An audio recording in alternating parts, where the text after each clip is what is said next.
Good evening. The time is now 5:30 p.m. on Tuesday, May 19th, 2026, and I now call to order the regular meeting of the Midland Independent School District Board of Trustees. Please note we have a quorum of 5 people present. We have 2 board members, Mr. Hodges and Dr. Freeze is participating via Zoom. Agenda item 2, verification of compliance with the open meetings laws. This meeting has been posted in compliance with the Texas Open Meetings Act, and I certify that the provisions of Texas Government Code Chapter 551 have been met. Moving on to agenda item 3, moment of silence and pledges. If everyone would please stand for a moment of silence, followed by the pledges led by Henderson Elementary.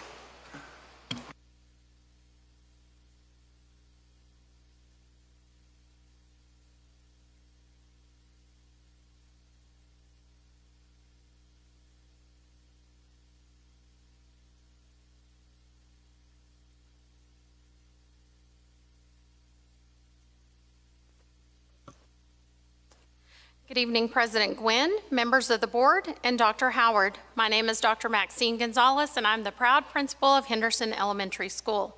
The mission of Midland ISD is that all students will graduate college, career, or military ready. In MISD, we work toward that mission every day. This evening, I'm pleased to introduce to you a few Henderson Elementary students to lead us in our pledges.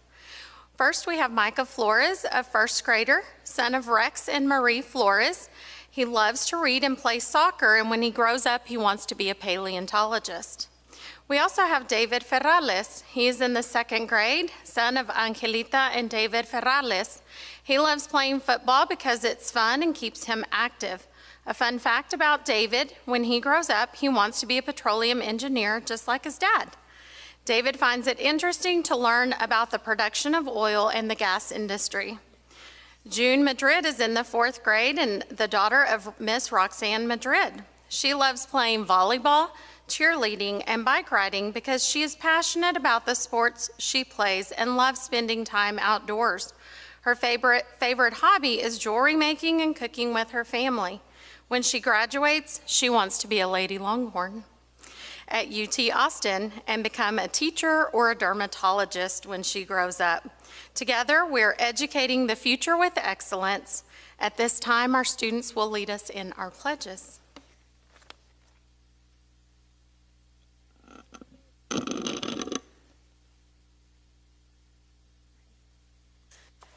I pledge allegiance to the flag of the United States of America and to the republic for which it stands, one nation, under God, indivisible, with liberty and justice for all.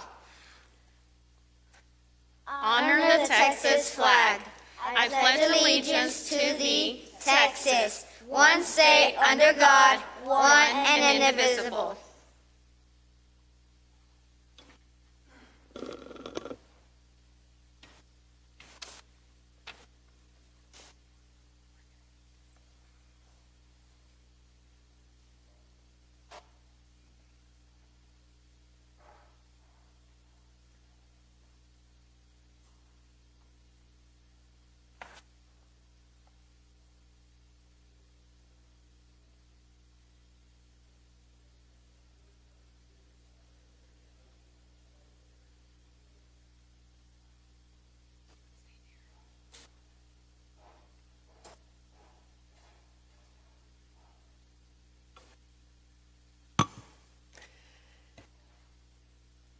Good evening, President Gwynn, School Board Trustees, and Dr. Howard. My name is Anita Gamritzfelder, and I serve as the Director of the Midland Education Foundation.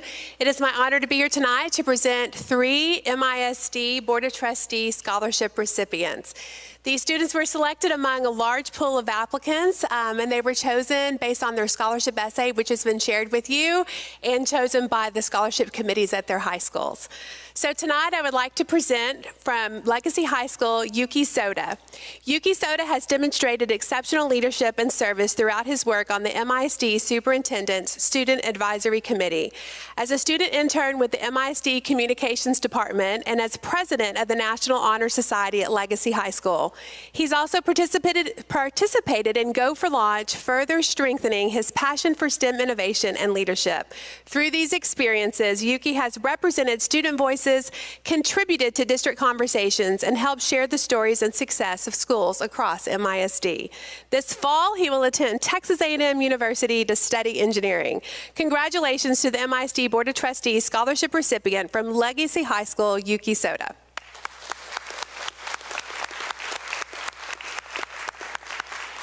From Midland High School, we have Donnie Gwynn. Donnie Gwynn has excelled both academically and athletically throughout advanced mathematical research with MIT Prime's Crowd Math, leadership as a math team captain and calculus tutor at the national level competition in Powerlifting America. His dedication to discipline, critical thinking, and mentorship has made a lasting impact on his peers and school community. Donnie's commitment to excellence has earned him admission to MIT, where he will study electrical engineering this fall. Congratulations to the MISD Board of Trustees scholarship recipient from Midland High School, Donnie Nguyen.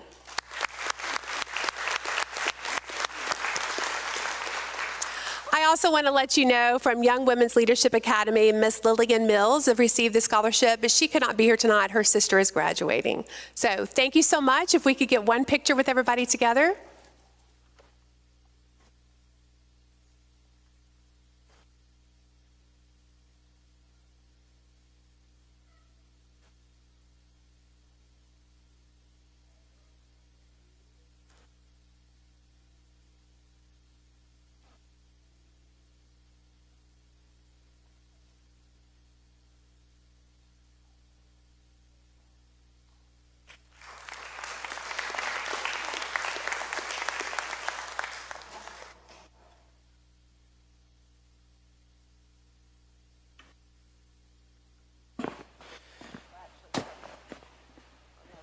We'll now move to agenda item 6, introduction of new leadership for the 26-27 school year.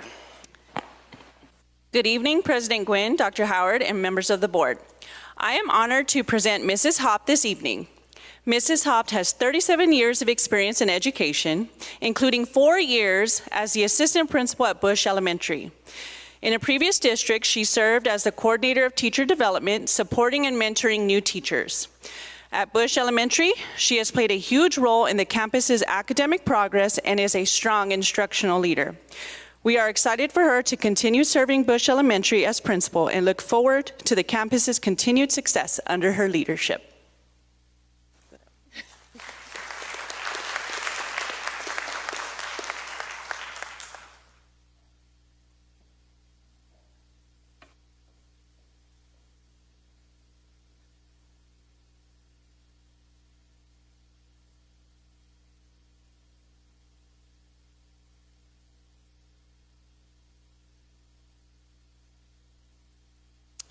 Good evening. Tonight, I have the pleasure of introducing Dr. Angelina Hilton as the new principal for Young Women's Leadership Academy, beginning next school year.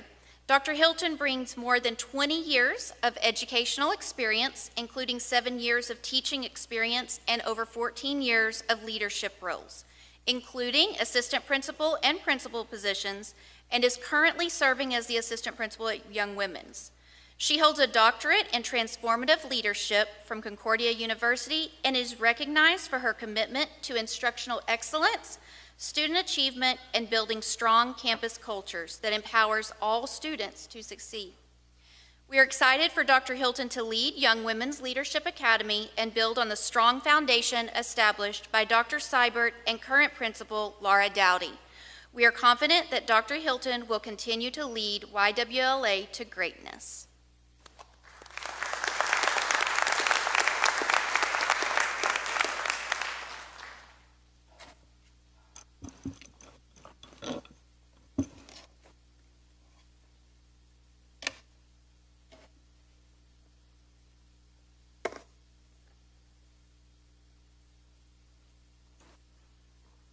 We're excited to announce Emily Brown is the new principal of Peace Communications and Technology Academy.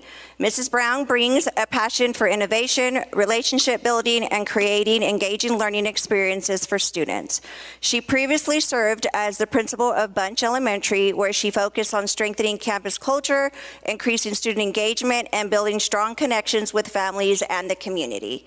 As a campus leader, Mrs. Brown is committed to high expectations, meaningful communication, and preparing students for success in an ever-changing world through creativity, collaboration, and technology-rich learning opportunities. Congratulations to Ms. Brown.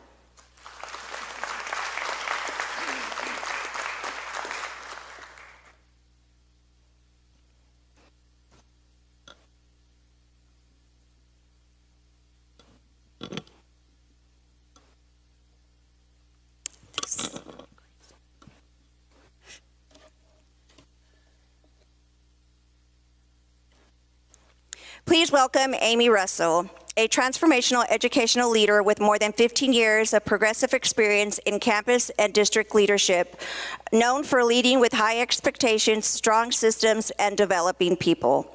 Through her career, Amy has successfully led campus turnaround efforts, including helping move multiple campuses out of TEA improvement required status while driving significant academic growth and strengthening systems of support for students and staff. Most recently, serving as the principal of Bowie Middle School, she led instructional and operational improvements that increased accountability performance from the 50s to a 76 rating while building a culture grounded in collaboration.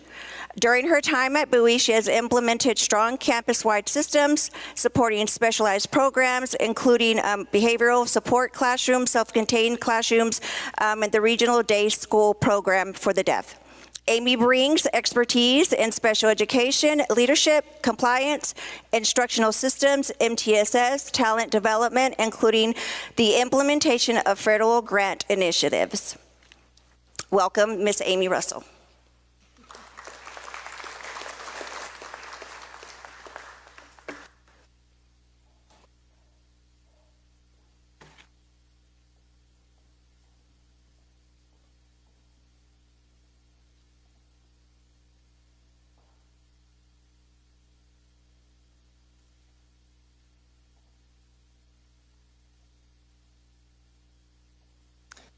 Trustees, tonight I am pleased to announce Ms. Crystal Trevino as our new Executive Director of Finance. She officially started at the beginning of the month.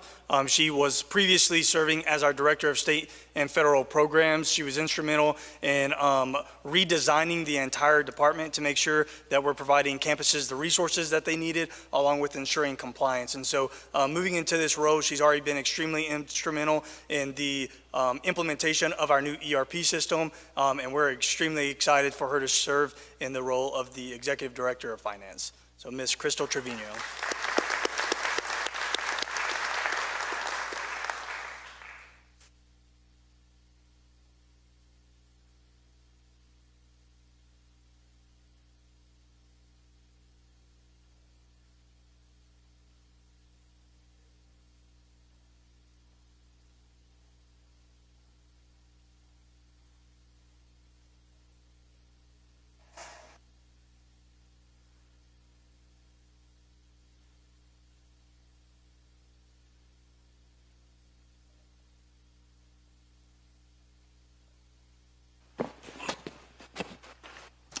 Moving on to agenda item number 7, public forum. We have 2 speakers tonight. Aces Sanchez, did I say that right, hopefully? Then Mr. Matt Galindo, you'll be second.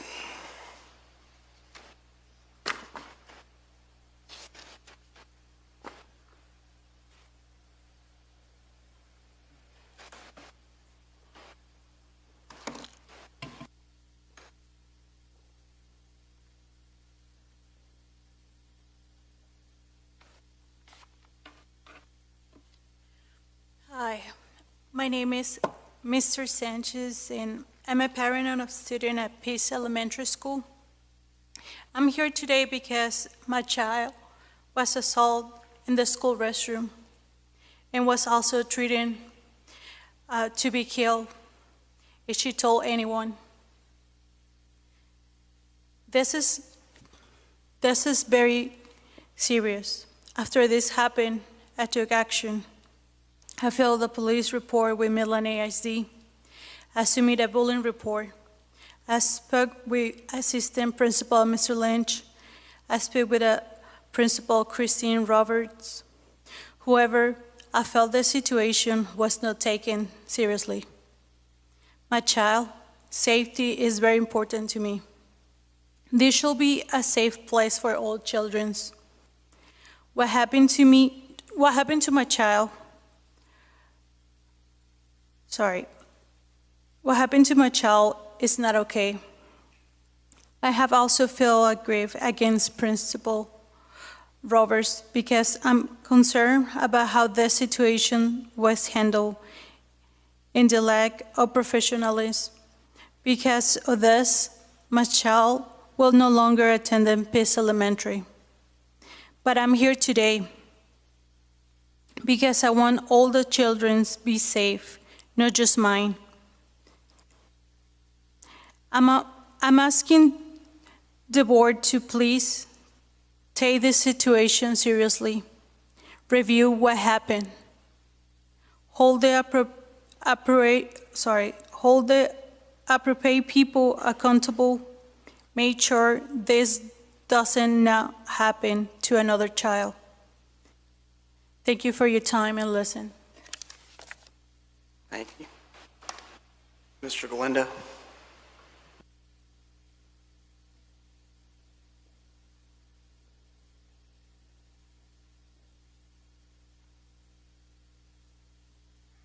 Thank you. I just wanted to recognize first Ms. Sanchez for coming up and speaking. It's not easy to come to this podium, and especially to discuss a serious situation with her child. But I want to be very clear with that is not an isolated incident. We've had many discussions with you all, with Dr. Howard and her team. This is a reality that parents and families live there at Pease, and I'm extremely grateful, though, that there is change coming. I'm excited to see what can come of Pease with Mrs. Brown, but this goes back to December of what I did when I asked folks not to send their child to school so that folks could pay attention to this. Then it was a child who was threatened to be sexually assaulted. This when a child was beat up in the restroom and was threatened to be killed if she said anything. And when they had the conversation, Mrs. Roberts told the child to her face, "Don't worry about it, it's just this." That same child that cannot get out of the car without crying and having issues with anxiety. That's the leadership that we had to deal with this last school year. That is exactly why I did what I did. I stand 10 toes down on why I did what I did, because the safety and well-being of all children matter. You may not agree with it, but that is how serious it is. And like I said, this is not an isolated incident. There are more families that are coming forward to speak, like Mrs. Sanchez. And so the ask now is, while leadership has been changed, is with the board and Dr. Howard and Ms. Bueno and the team, is what are we doing about the safety and security, the safety and well-being of our students? We shouldn't have to take it this far, come to have these conversations. Folks should be able to go to the admin to get those things taken care of seriously. But I do want to recognize the change that's been done. I also want to recognize Mrs. Melissa Horner, who has been great. And, I have a lot of respect for her and the changes that are coming. I acknowledge the fact that there is change, but I will say this. We did receive that email yesterday that Mrs. Roberts would not be there. And I stand by this, and I mean this, and I'll say it over and over again. I want to say it publicly. Christine Roberts should not be in leadership. To quote a parent, our children are not safe under her leadership. And so I challenge this board, if you'd like to have conversations. I know Ms. Sanchez has reached out, and thank you, Mr. Bishop, for taking time to speak to her. But to others too, sit down and talk to them, listen to understand why we're doing that, why we've taken the action that we have, and understand that what you heard is not an isolated incident. What are we going to do overall to keep all students safe? That should be our number one priority. So thank you for your time, and again, thank you for Ms. Sanchez for taking the time to speak out and speak up. Thank you. Moving on to agenda item 8, consent agenda. 8.1, approval of board meeting minutes. 8.2, approval of monthly financials. 8.3, approval of 1882 contract amendments consistent with non-1882 campuses, Ben Milam International Academy. Approval of a memorandum of understanding with Sul Ross State University for teacher pipelines. 8.5, approval memorandum of understanding with Texas Tech University for principal fellowship. 8.6, approval memorandum of understanding with UTPB for prep grow your own requirements. 8.7, approval memorandum of understanding between MISD and UTPB for dual credit. 8.8, approval of the 2026-2027 early college high school calendar. Does anybody have any items that they would like to pull? Seeing there is none, do I have a motion? I move to approve. It has been motioned and seconded to approve a consent agenda. All those in favor, raise your hand. It's unanimous. 6-0. Mr. Hodges isn't on, right? Let the record reflect, Mr. Hodges did not get on Zoom.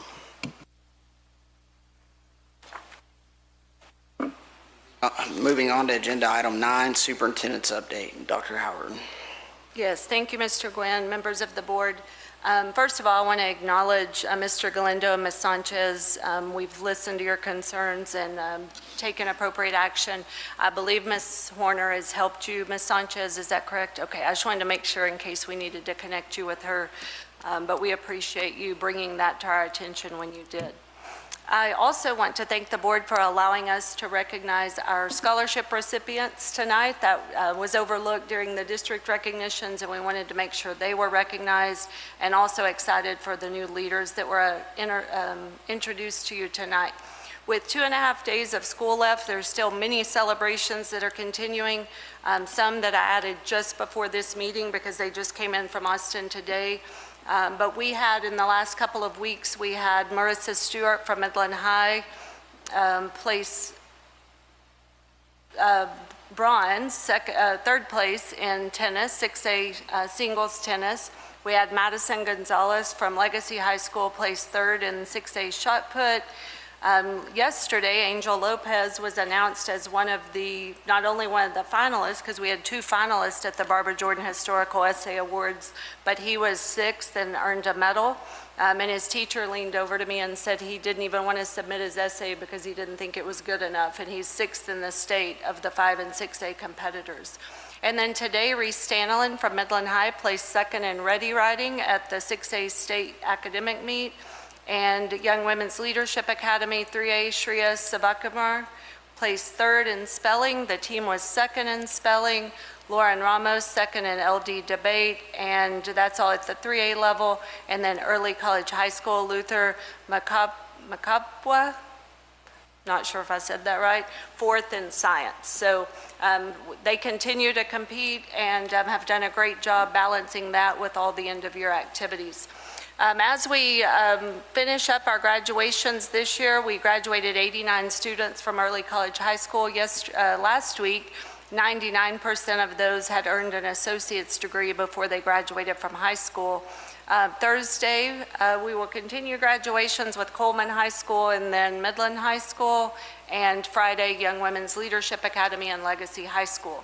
We're estimating a little over 1,800 students will graduate. Some of those were pending grades that come in tomorrow, so that number could possibly change. AP testing concluded on the 15th. We administered 4,300 AP tests to over 2,600 students, and those results will come in the summer. You'll hear a budget update tonight. That's going to include some updates on the health insurance and information we want to make sure that you have, as well as our community, and we will bring you a balanced budget in June. Strategic compensation. Last week we announced the implementation of strategic compensation. Right now we have 387 teacher incentive allotment designated teachers. We're only in year 3 because we were cohort D. But that's $3.8 million that will be paid out to those 387 teachers.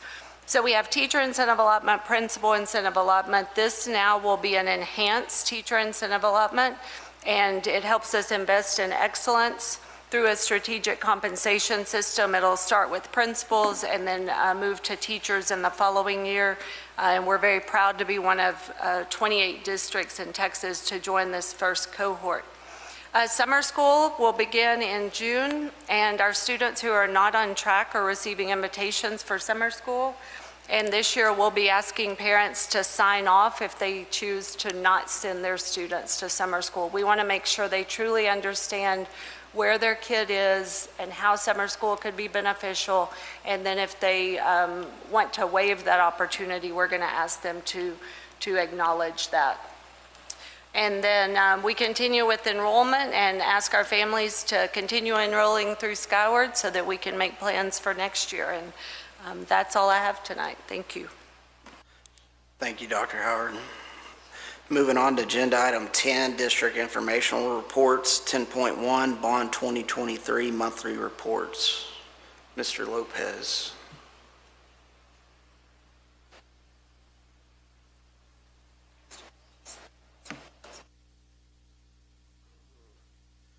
President Gwynn, Dr. Howard, and members of the board, I'm pleased to give you your 2023 bond quick update for tonight. As you know, we have 13 packages across 34 campuses.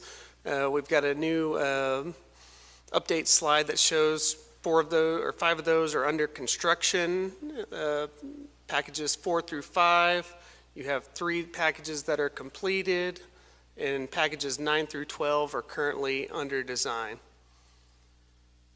Quickly for the package 2 new high schools, the Midland Lee site is currently still ahead of schedule. You can see a progress photo showing the installation of the glass, which is a new milestone. On the left there is kind of that aerial from above that y'all see a lot.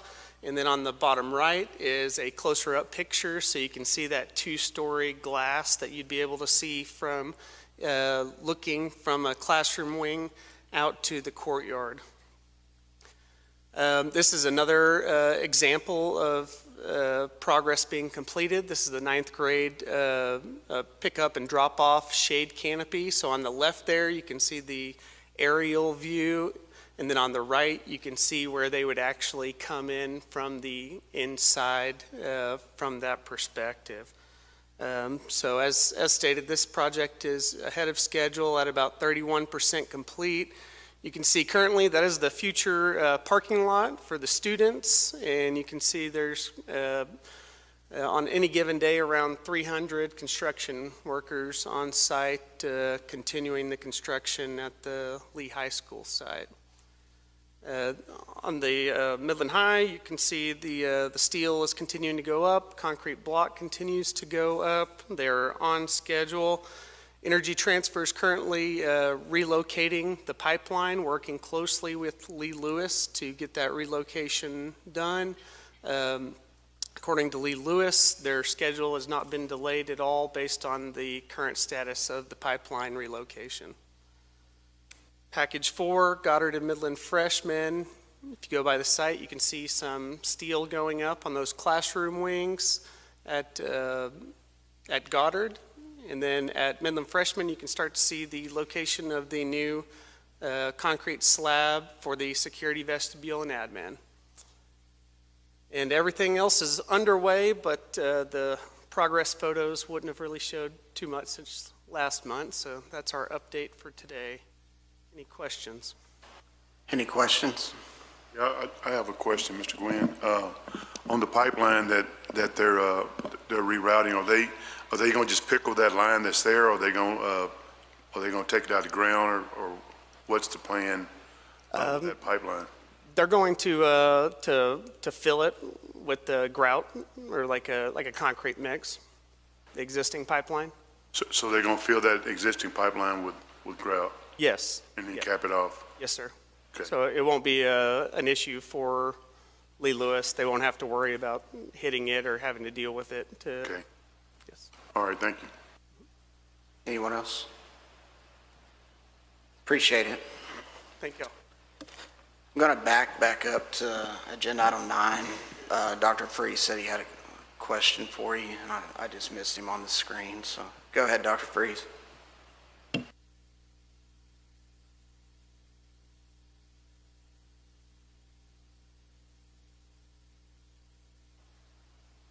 We can't hear you, Dr. Freeze.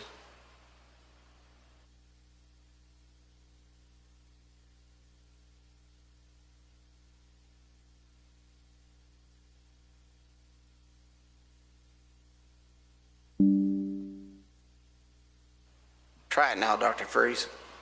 All right, can you hear me? Yes, sir. All right. So I got a couple questions for Dr. Howard. The enhanced teacher incentive allotment has, I've gotten a lot of feedback from that, and I kind of would like to go into it a little bit further, just to kind of, maybe calm some fears. I'm a big supporter of it. I think we need to have incentive-based pay. So could you kind of explain how good teachers have nothing to fear from this? Yes, so first of all, what I'd like to say is, let me kind of talk about the timeline. So we made the announcement to principals, and then principals will be involved in the design process throughout, by the end of June. Because in July, we will move into design data capture year for principals. So for teachers, what's important for them to know is that we'll be in the design phase all of next year, and we will have teacher groups that will be involved with building that, giving input on that design. And so it'll be a very transparent process, just as teacher incentive allotment is. The one thing that we've heard over the last couple of years is, when can we all be eligible for enhanced pay? And this is a way for us to be able to do that. And so, teachers will know what the metrics are and how that works before the school year starts in 27-28, which is when they would move into data capture year. So I've heard a little bit about these teacher groups, and some of them have been meaning to have met quarterly, and it seems like some of them that don't meet that often as they were intended. Do you have any understanding, or is that true, or what's your view on that? I'm not familiar with those teacher groups. We haven't formed the teacher groups that will give input on the enhanced TIA. Yeah, but on the previous TIA, I've heard reports that they don't meet as often as Ms. Garcia is coming up to speak to that. Great question, Dr. Freeze. We do have quarterly meetings with teachers. Attendance has been really low over the last few times that we've met. Only one meeting has not been, was rescheduled in the spring, but previous to that, in the fall, I believe there was maybe 6 people that showed up.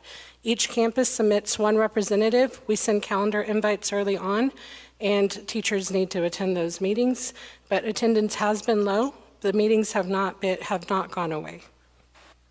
Okay, thank you.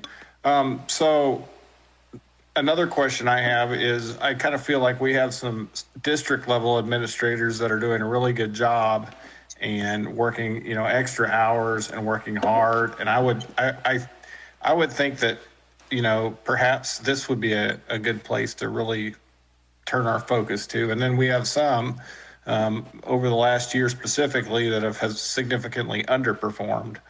So could you kind of explain your thoughts on why we're not doing district level administrators on this plan?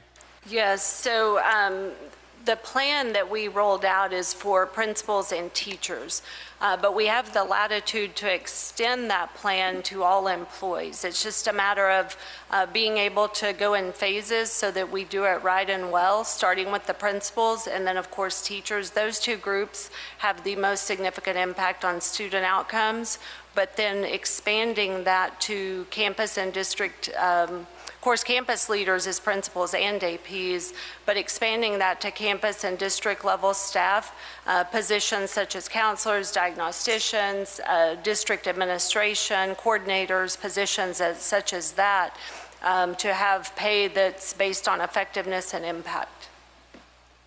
And then here's another thing I've kind of thought of recently. You know, we discussed several months ago just having a controller. I guess the school used to have a controller, and you know, now that we're doing this type of a thing, and you know, if we're going to start doing enhanced TIA, you know, there can be a worry that we could have favoritism, you know, on campuses. And I wonder if there could be an additional role for a controller type position, not only, you know, for this, but also for, you know, board discipline policy. I've heard lots of teachers say they have no idea that we've passed this board discipline policy. And I just don't know that it's being followed very well across 40 campuses on the district. So I don't know, maybe the other board members have opinions, but I kind of feel like we're at a position where we could really use a controller, not only for accounting, but also for, you know, potentially things like this and just overall discipline policy and following board policy. I'll just leave it at that. So. Yeah. So a position that Mr. Durham and Ms. Garcia have worked together on that is a new position is a coordinator of director of strategic compensation to oversee all of the compensation piece of that. As far as a controller, I'm not sure if that might be the internal auditor. The district did have at one time, but that is a position that has not been filled for a number of years. One thing I did want to clarify is the district does actually have a controller on staff. Really, what he is currently doing is overseeing all the accounting, all the accounts payable, accounts receivable, ensuring that there's appropriate securities regarding our ERP system, and then handling the audits. Also, okay, and then how about our other, you know, kind of our loose 1882 partnerships like YWLA, Carver, Milam? How would all this enhanced TIA apply to them? So we will be sending them a notice, our in-district charters, together. They can get more information from Ms. Garcia, and then we're going to ask them to opt in or out by June 18th.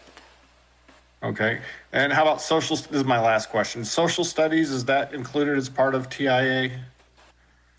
Yes, sir, that was added to this year's application. We have not received approval yet from the state. That approval is still pending. It's part of the timeline. We should get notice of that later this month or next month about our approved application for 26-27, but that has been added as a content area for next year. All right, so enhanced TIA will just be specific teachers, or will it be everyone? How do you see it going? Enhanced TIA, we still have to decide the measurements that we will use for that, but the goal is to have every teacher participate in enhanced TIA. There may be some areas where we might have a course that is not eligible depending on the way that we measure success in that course, but our goal is to work to make sure that every single teacher will be eligible for TIA through enhanced TIA. I also did want to say that your question earlier about ensuring that we are in compliance, we do have calibration walks that we do with principals where we norm on how we rate teachers to make sure, and our data gets externally validated by Texas Tech University. If our data is not within some standard deviation, we do not get awarded TIA designations. So each year our data has come back as valid, and so it meets the standard deviation of plus or minus as how we designate each teacher. Okay, thanks. Yeah, I think this program could be great. I think I fully support it, but I really think that Central District Office Administration, we have to be really, really sharp on top of our game, very just, very aware of what's going on everywhere. And I think it, raises the importance of each and every job we have at the Central District level. So that's all I have. Thank you. Thank you. Thank you. Moving on to agenda item 10.2, financial and budget preparations for the 2026-2027 update number 4. Mr. Durham. President Gwynn, members of the board, Superintendent Howard, I first want to start off by saying this is a very long presentation that is added to your board book. However, there is a lot of information that we have already gone over, whether that was going over it the first time last month or have gone over it a few different times throughout the past 6 months. And so on slides that we've already reviewed, I will just skip through them. However, I think it's very important for the board, along with constituents, to have all the information in order to make sure that they have a full understanding of what is going into the 26-27 budget. So the board is required to adopt an annual budget prior to July 1st. That is by fund and function for the general fund, child nutrition fund, and the debt service fund. The district also has board policy BJA, which requires the district to submit a balanced budget before the board to consider at the June 2026 board meeting. And then afterwards, the board is required to set a tax rate prior to September 30th in order to sustain the budget that the board approves. So a quick overview of the 26-27 budget planning. This evening, Ms. Garcia will present the 2026-2027 compensation plan. Next month, the district will hold a public hearing to discuss the proposed budget and tax rate. The board will take consideration and action on the 26-27 budget, and then the board will also consider the final budget amendment for the current 25-26 fiscal year. And then in July, we'll receive the certified values from the Central Appraisal District that will actually be utilized in order to determine how next year's budget is processed as far as funding. The main factors influencing the budgeting process is legislative session enrollment and attendance, available funding, inflation, along with unfilled positions. The majority of the time, districts do not have positions that are filled 100% of the time, and that will result in overall savings at the end of the fiscal year. This is an overview of the funding of Texas school districts that we've reviewed, along with the cost of local optional homestead exemptions. This chart has been updated based off the preliminary values provided by the chief appraiser at the end of last month. So you can see on the very far right-hand side, you have tax year 2026. This is the property values to sustain the 2026-27 fiscal year. The blue indicates the April preliminary values, which was provided last month. The values were projected to be at $44 billion. However, I looked at historical trends and compared what the October tax collection certification was compared to the preliminary received in October. And so that is where the red assumption is coming into play at approximately $98 billion. This graph shows the historical certified property values per comptroller based on the category. The categorized items are real property, commercial, utility, business, industry, along with oil, gas, and other minerals. And then it also illustrates the annual difference between the prior year, whether that was growth or a decline in the overall values. You can see that for tax year 2025, approximately 60% of our overall values were attributed to the oil, gas, and other minerals. And you could also see historically that is the largest category that has increased. This just illustrates the two different tax rates. And then going on to the next slide, I added another column for tax year 2026. You can see that that does remain flat right now. However, the blue portion, which is the M&O, will be subject to change based off the TEA indicating what the district's maximum compression rate is in August of this year. This shows the tax collections compared to recapture. You can see that once I updated the overall value assumptions for this upcoming year, the overall recapture amount did decrease compared to last month. This just shows state allotments and how the district is currently expending the entire allotment or more of our own funds in order to sustain some of the programs across the district. This illustrates the reductions to the overall operating budgets going into the 25-26 fiscal year, the current fund balance broken out in category, and then also showing the number of months remaining in fund balance as of this prior audit. Fiscal year basic allotment history and showing that has increased 5 times since 2010. The total tax or total state, local M&O revenue per ADA, you can see there were 5 years that the overall amount of funds the district received was stagnant and higher than all the others. That was solely attributed to the formula transition grant that did expire going into the 24-25 fiscal year, resulting in the large deficit that was passed by the board. This indicates the student enrollment versus FTE count, and you can see as our overall enrollment has gone stagnant or slightly decreased, our overall staffing has also decreased as well. This shows our overall enrollment trends and projections historically, overall enrollment, overall average daily attendance that the district receives funding on, along with ADA percentages and projections. So going into projections, this is a slide I have updated from last month.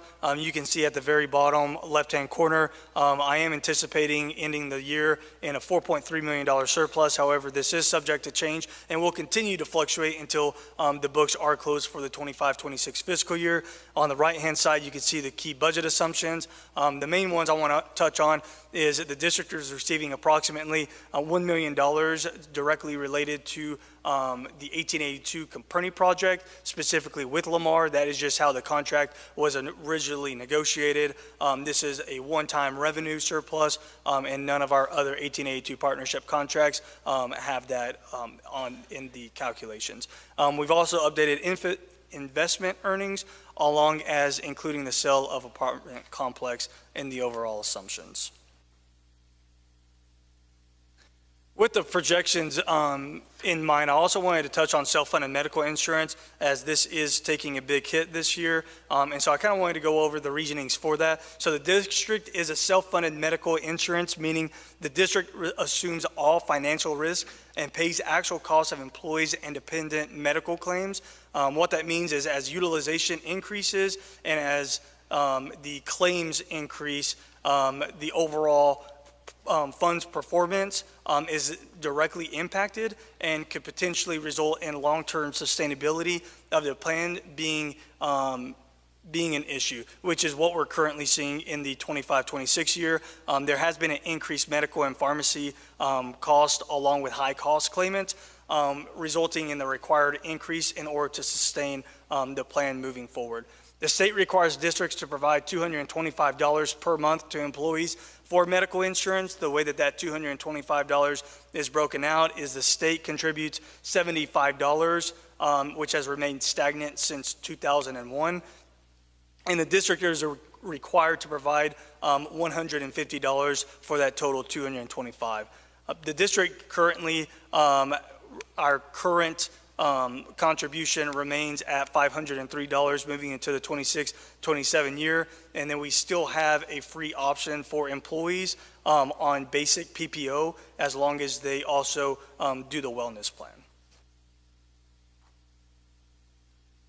This is an overview of the plan history dating back to 2016-2017, so you can see the overall net plan claims, the surplus or deficit within that specific year. You can see that the state funding has remained stagnant, the required district contributions, and then in the green, you can see the MISD funded provided to our employees. And on the far right-hand side, this is the amount of funds the district has contributed to our employees' medical insurance above and beyond what is required on a monthly basis. This also shows the employee rate history over the past 5 years. The years that have color are the 2 years out of the 5 years that employees have seen an increase in their overall premiums. However, I wanted to mention again that out of all 5 years, the basic PPO plan for employees only still remains a free option for our employees, so long that they do the wellness plan. This is a look at the 26-27 renewal rates. On the left-hand side, it shows the coverage tier. To the right of that, it shows the renewal, the current, and then the impact on each of those plans. You can also see at the very bottom, with this, the district is still anticipating a $1.7 million deficit in the self-funded medical insurance plan. And I can mention on the next slide kind of what we're going to do in order to decrease that to ensure that we do not end up in a $1.7 million deficit. So just a little background on the major reasons for the rate increase. We have seen increasing numbers in freestanding ERs, and they are waiving patient responsibilities, specifically copays and deductibles. However, they are billing Blue Cross Blue Shield at significantly inflated rates. What this shows on employee side is there's no upfront costs or upfront impact to the employees at that particular time. However, there's a significant financial impact to the district's overall plan, which then can significantly impact all employees' premiums on the plan, as we've seen going into this upcoming year. One of the constraints is we're governed by the prudent layperson standard, which limits the ability to deny claims based on emergency determination. However, a few action items that the district is currently doing, we're actively discussing this concern with Blue Cross Blue Shield in order to figure out if there's any way to mitigate these issues in the future. We've also sent certified letters to Signature Care, and then we've also increased resources and training for our employees. One of the latest ones was an email sent to all employees, just making sure that they're aware of the reasonings first why our medical insurance premiums are increasing for this upcoming year. However, some strategies and resources to make sure they know what clinics are covered under our plan in order to minimize the overall cost of ERs moving forward. The estimated average cost comparison is on here as well. I just wanted to provide this to the board and constituents. So primary care physician visits equates to approximately $100 to $250. Urgent care visits is approximately $150 to $500. And then freestanding ER visits often range between $3,000 and $10,000 plus dollars for similar non-emergent conditions. So this is what we're trying to figure out strategies in order to provide our employees with the needed resources and care, however, being mindful of our overall self-funded medical insurance plan. This graph illustrates the overall performance of the plan. The blue columns indicate fund balance. The red line indicates the plan performance year. I'll go all the way to the right-hand side. So in 24-25, the district had a $1.5 million deficit in this fund. One thing we did during that year in preparation for 25-26 was we increased the copays and deductibles for some of the emergency care places in order to combat with some of the non-emergency. However, you can see that this year that has significantly increased. I'm anticipating going into fund balance about $4.6 million specifically in the self-funded medical insurance, which would leave approximately $1.6 million remaining in the self-funded medical insurance fund balance. My first recommendation is going to be to move $2 million of the projected surplus to the self-funded medical insurance to reduce the amount of fund balance used in the fund due to high costs during the current year. So rather than the fund ending in a approximately $1.6 million fund balance, it would still have approximately 3.6 in order to ensure the fund is sustainable moving forward. The second is to use a portion of the current year surplus to provide a one-time retention incentive. That would be a flat amount provided to all employees based on those coming back next year to work, and will be further outlined in board-considered resolution next month at the special board meeting. Two other things I also wanted to address is the district is currently addressing transportation deferred maintenance. We're currently investing $3 million of our current budget in order to address a few of those concerns to make sure our transportation vehicles meet safety and the needs of our district. And then the other one is going to be pass a board resolution in June to move the remaining estimated surplus over to local capital projects fund to separate from the general fund balance for future board approved needs. What this looks like is on the right-hand side. You can see the current projected fund balance is approximately $4.3 million. after we moved $2 million from the general fund to the self-funded medical insurance. That will leave approximately $2.3 million in order to put towards the retention, along with potentially moving any remaining to the local capital project fund. We went over this slide last month. However, these are the major fixed or required budgeted costs, showing that the district does not have much discretion over the majority of our funds for day-to-day operations that are not already specifically earmarked. One thing whenever we start looking at long-term financial planning is thinking of what funding is going to hit us in the future that we're currently receiving now, but will no longer be receiving in the future based on assumptions. That was one thing that was extremely important in 2019 whenever the 86th legislative session occurred and House Bill 3 was implemented that provided the formula transition grant. One thing I wanted to provide an update on is fast growth allotment. This allotment was established as well in the 86th legislative session, which provides additional funding for districts experiencing rapid student growth based on a 6-year cumulative growth exceeding $250. I apologize, 250 students. You can see on the very bottom portion of this screen, this shows the actual data in detail. So the first year we received approximately $5.9 million. This upcoming year, I'm anticipated to receive approximately $5.6 million. However, based off our current enrollment trends, and if they continue trending downward, I see that allotment significantly being reduced until we no longer receive it. The next slide also shows what that looks like and kind of where the allotment has fell along with enrollment growth. You can see it peaks in 26-27 fiscal year. However, it significantly declines, and I currently do not anticipate, based off current assumptions, that in 29-30 we'll receive these allotment funds if our enrollment does not start going back up.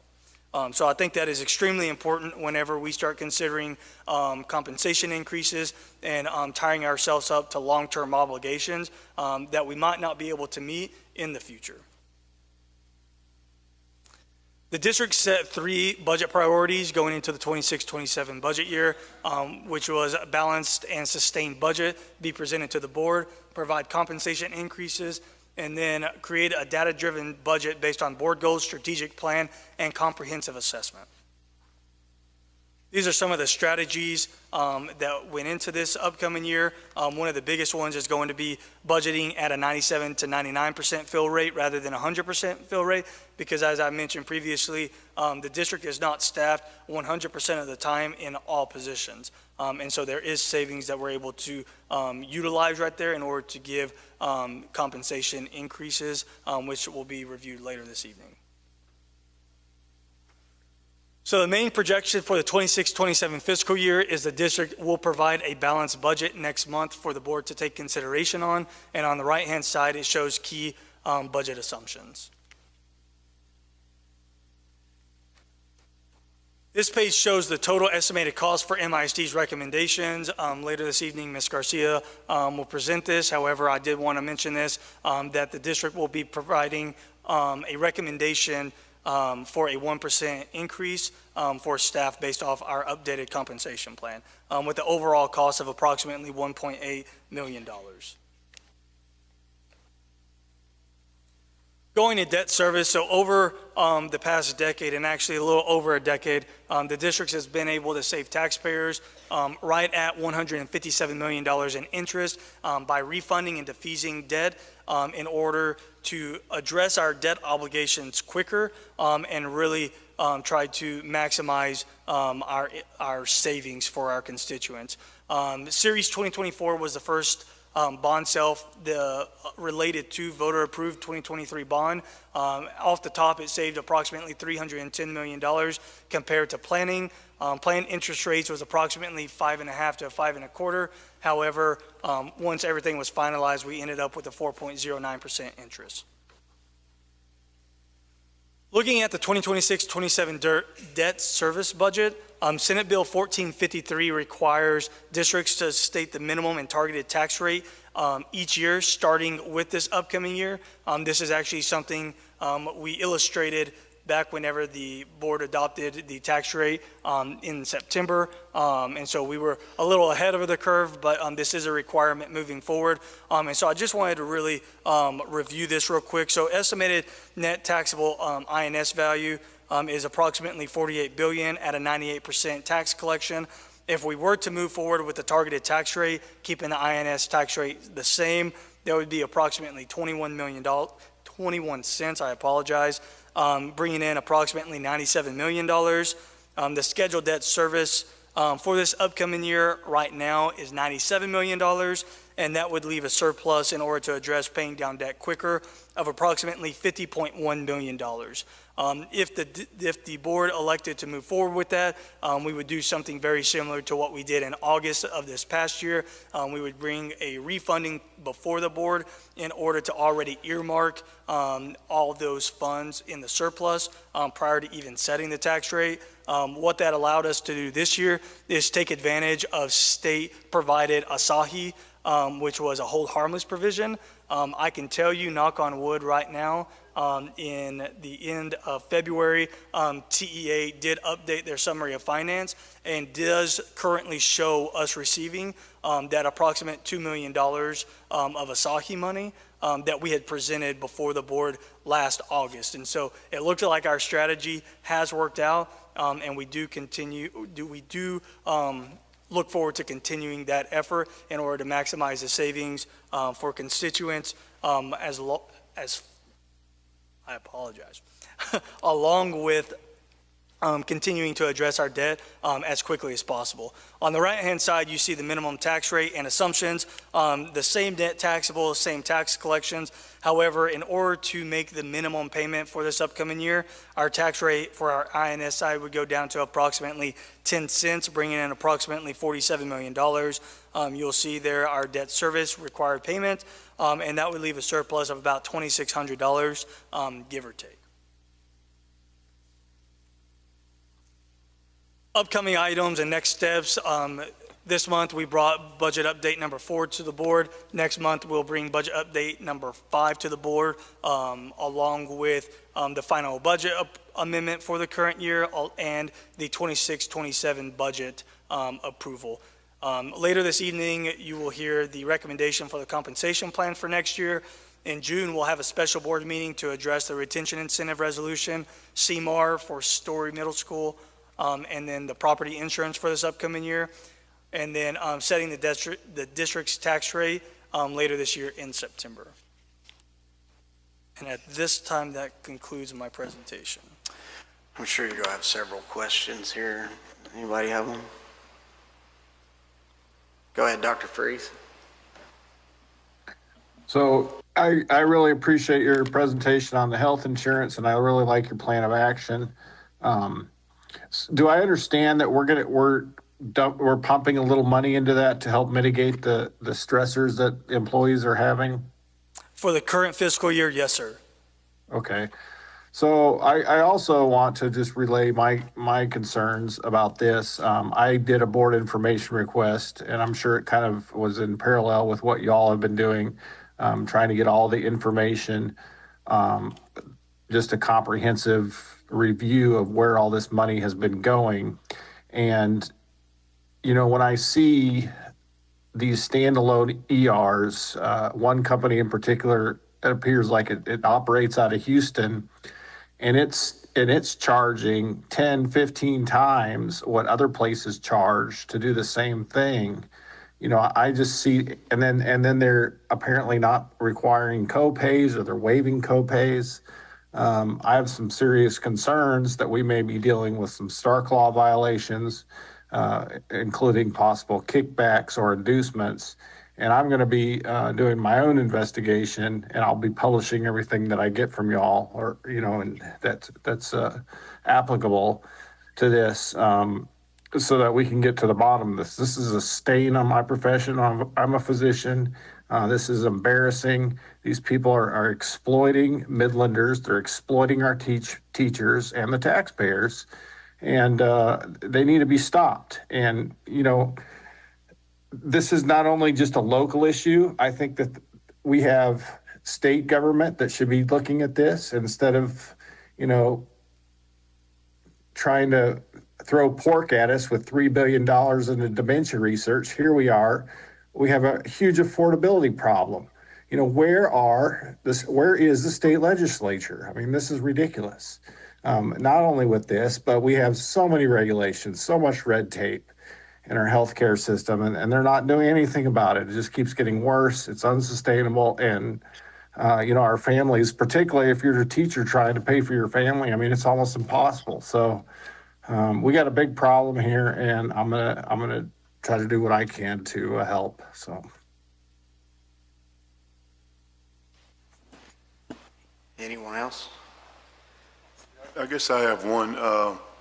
Mr. Durham, I don't know if you calculated it, but I know you talked about that the urgent care, wherever they're going, has been waiving their fees for the employees. Is that a correct statement? I mean, I'd just like to know, from a calculative standpoint, of how many employees we had go. I think you have that number, but if they've waived their fees, how much money are we talking about there? Because that's a cost back to the district if they're waiving those fees. Is that correct or not? That would help offset the overall liability on that fund, yes, sir.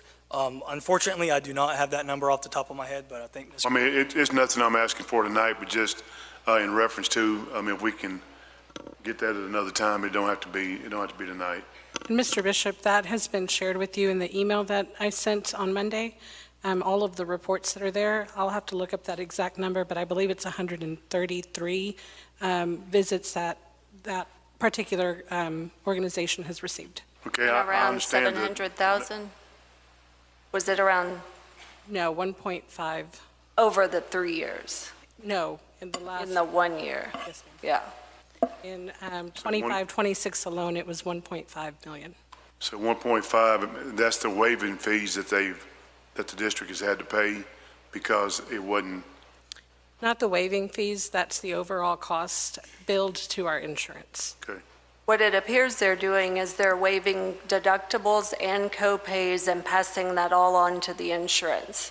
And that's my question, the number of employees that's been going, if their co-pays is being waived, then what, I was just looking at the total monies that the waivings has been done. If it was 100, whatever that the co-pay is the money that's being paid back by the district on the back end, unless I'm mistaken.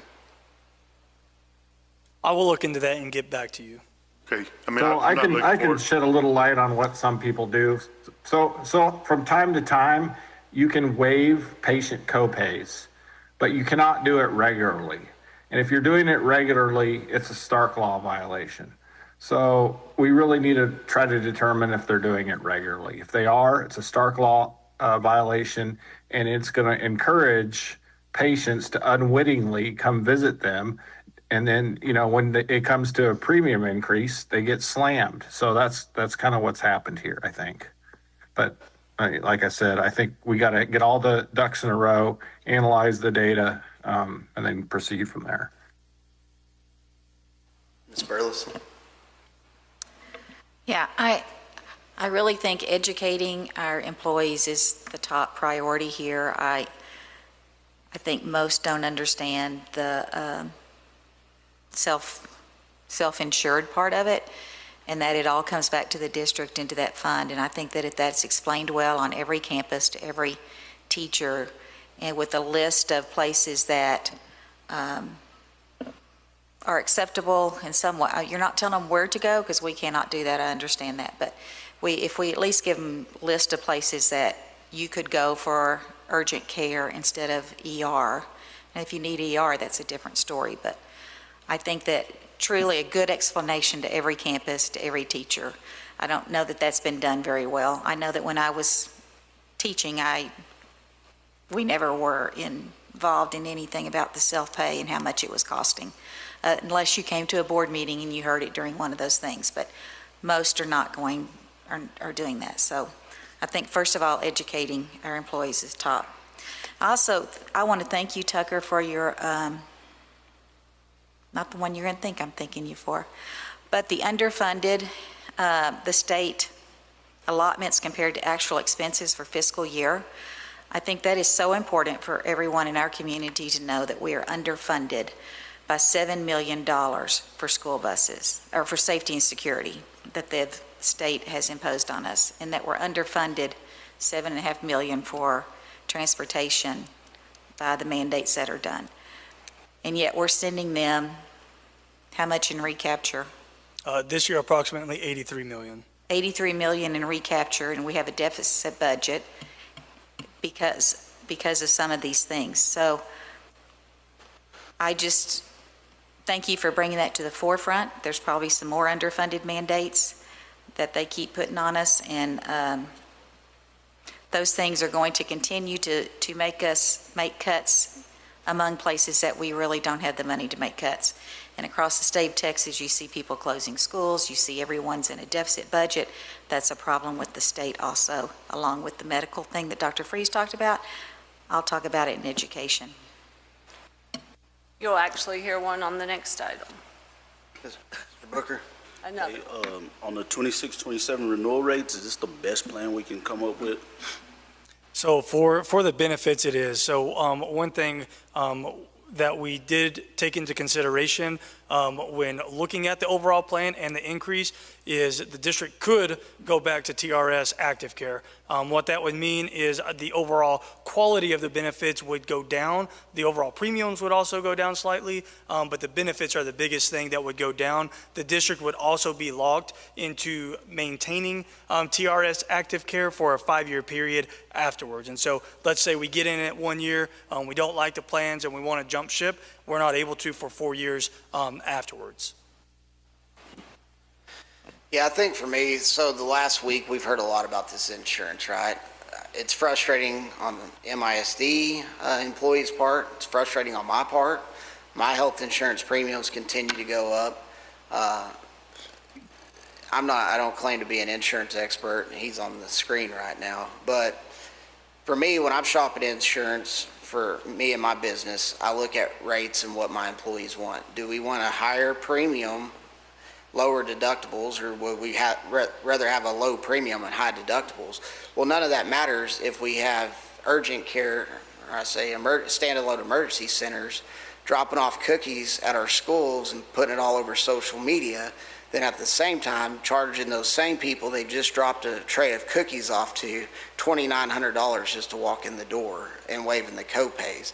I mean, it's great. I mean, I like it when people drop off treats to my work too, but when they're doing that, then turn around and they are the reason. It's no one on this board or no one sitting in those aisles right there raising these premiums. We're doing it because it's the only way to be sustainable at the moment. But until these doctors' offices get in line and stop just absolutely putting it to the community, they're not going to go down. So this is a major problem. I appreciate the district sending that letter to the Signature Care the other day, and there will be more to come. If we find out these people are moving into our communities and absolutely taking advantage of our employees, then we have legal actions we'll take, and it's very frustrating. I don't work for the district. I don't get district benefits, but I do pay insurance for me and my family, and my premiums go up every year. I mean, right now I think for me and my wife and the kids, I mean, I'm paying almost $2,200 a month, and we're doing that because we have these standalones. Just I mean, just a little backstory on this Signature Care.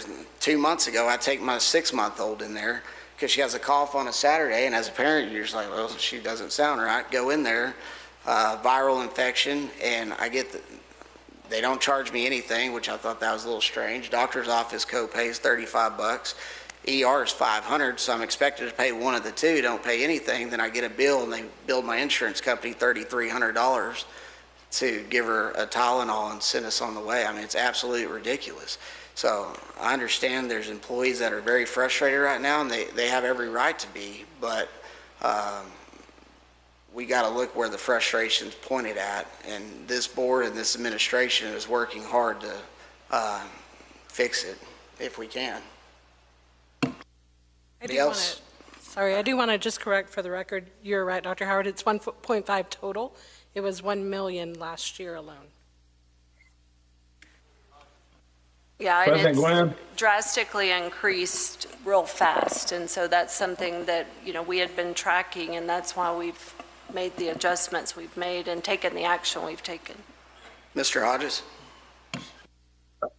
Thank you, President Gwen. I appreciate that.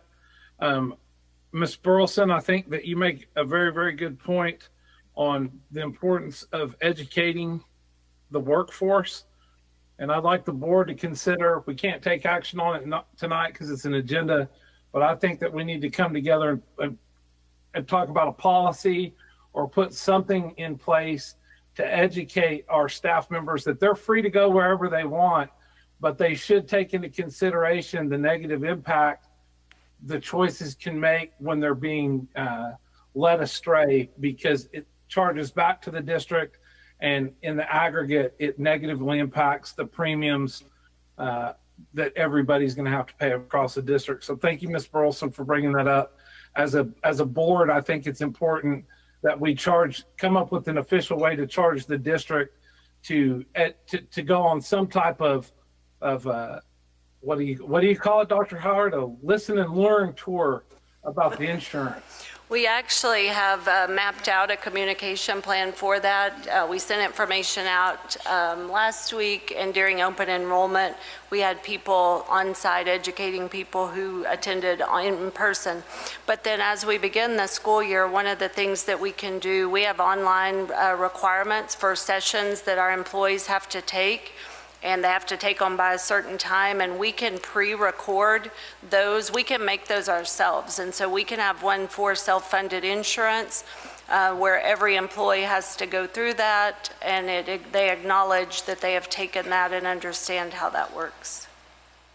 Dr. Howard, I've got a question for you on that. What's the big meeting you'll have, the big pep rally before school starts? Convocation? Yes. Yes. Could we kind of make that a focal point I just think it's real. I think most of these teachers would, if they know how important it is on making a better choice, how it is going to positively impact them financially, I think that they would self-regulate as long as they have the information. Right. I agree. I agree with that. I never attended one time that the insurance person came to our campus. So I'm assuming that most do not. I think Ms. Burleson, I think. Ms. Burleson, I'll just say this. I want to know what kind of cookies those were for $2,900.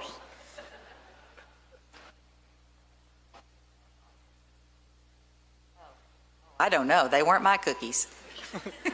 I just, as Mr. Hodges mentioned, I just kind of whispered that to Ms. Burleson before he mentioned that, but convocation would be a place not only to address the teachers, but all the employees from the maintenance, everybody involved within the district under the insurance would have a full understanding of taking 20 or 30 minutes of having someone deep dive into that and explain to them what type of impact that would or could have on each employee. I mean, you might have some employees that might not even ever have to go to the doctor, but they're still having to pay that insurance, and you could have just 100 employees out of the 3,000 go, but it's going to impact everybody. So I think if everyone knows, not to say that everybody's going to take heed to that, but at least the information is passed out. And again, I think as Mr. Hodges mentioned, it kind of self-report itself of educating people and get them to understand on the impact it can have on the backside.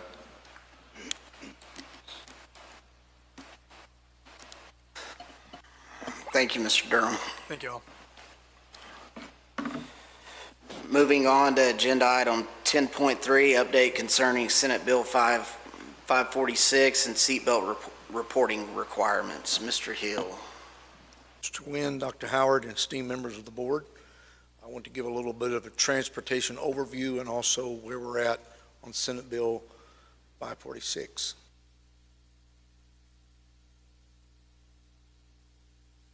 So just a little bit of an overview. We transport about 5,000 students on a daily basis with about 63 routes that also would cover shuttles. We're about 900,000 students per year, and we serve 40 campuses. We are working with about 1 million miles on regular routes and about 300,000 miles on Field trips, which brings us in at about 1.294, 731 miles. And we use about 215,000 gallons of fuel. That would be diesel and also gas. We service about 2,242 field trips. We service about 60,534 students on those field trips. And I think one of the things that steps out to me on the very last one is that we field about 40,000 phone calls every single year. So what the law requires, it applies to all Texas public school districts. It covers Type C and Type D school buses, which are large yellow school buses. Requires a 3-point lap shoulder seat belt for every passenger position. So on a 77 passenger bus, that would be 77 3-point seat belts. Effective immediately for any new bus purchased after September 1st, 2024, and we have to be in full fleet compliance by September 1st of 2029. Our reporting requirements: districts must report seatbelt compliance to TEA annually. Our reporting covers number of compliant buses, non-compliant buses, and the district's replacement timeline. TEA uses reports to track statewide progress toward the 2029 mandate. Non-reporting or failure to demonstrate a credible plan can trigger TEA review and accountability actions. Our responsibility is to develop and maintain a documented replacement or retrofit plan. We'll get into that in a couple of slides. Submit accurate annual compliance reports to TEA on time, communicate compliance progress to the Board of Trustees, and ensure that compliance is achieved by the 2029 deadline. Our current compliance status: we operate with routes and field trips on a daily basis, about 75 total operational buses. There are 58 of them meet the existing requirements of the 3-point seatbelt. 17 of those require action out of the 75, and we're about 77% currently compliant. The 17 non-compliant buses are the oldest active and inactive units in the fleet. 6 of the 17, they are there for a backup as far as a spare bus, but they do not run a route on a daily basis. All 17 are already scheduled for replacement under the Capital Asset Improvement Plan after this year, and then we are planning on replacing 10% per year to keep up with our fleet schedule. Replacement buses arrive factory seatbelt equipped, and there's no retrofit cost that is required. The CAIP replacement timeline is designed to achieve full compliance before September 1st, 2029. Why replacement, not retrofit? This was a very interesting conversation I've had a couple of times. Retrofit, which would be no liability coverage, and these are done by the manufacturers, but they refuse to take on the liability. It's about $17,000 a bus. So for us to do that, it would be $289,000 with us still absorbing all the liability of that seat belt. And then if we retrofit, which is done by a third party, they do have an engineer from the factory that's doing this, but they refuse to do it without replacing the floor, because then that would create a brand new situation for the seat belt. And those are $40,000, and they can do 3 a day. And right now there's about 800 school districts in Texas that have buses that will need that done. So it's $680,000 for us to retrofit with the warranty 17 of our buses. Asset replacement: if we replace those buses which were on a schedule, there's no retrofit costs. New buses arrive factory compliant, no additional costs. It eliminates the liability risk on aging buses permanently and achieves compliance and modernizes the fleet simultaneously. We are projecting, in fact, Mr. Durham referred to it, of upgrading some of our fleet. We believe that before the end of next year, we will be 100% compliant as those buses will be replaced. That's all I have. How many dollars is the state allocating per bus that's non-compliant to the district? To my knowledge, none, sir. So another unfunded mandate to add to the list? Yes, sir. And this is kind of a secondary thing, but I believe that schedule is going to get pushed back because right now, if every district that had buses that need to be retrofit took them in, it would be 2032 before they would all even be able to be done if we started today. Ms. Burleson. Sorry. So on the school buses, it's been a while since I've done bus duty, but we used to sit 3 to a seat at times. So do these, are in the law, is there only 2 kids to a seat? Is that all the seat belts there are, or are there 3 seat belts on a row? For an elementary age child, it's 3 to a seat. And then for a secondary up, it's 2 to a seat. So there's 3 seat belts on the seat? Yes, ma'am. And if you've ever sat on one of them, they're uncomfortable. Yes, they are. Been on one.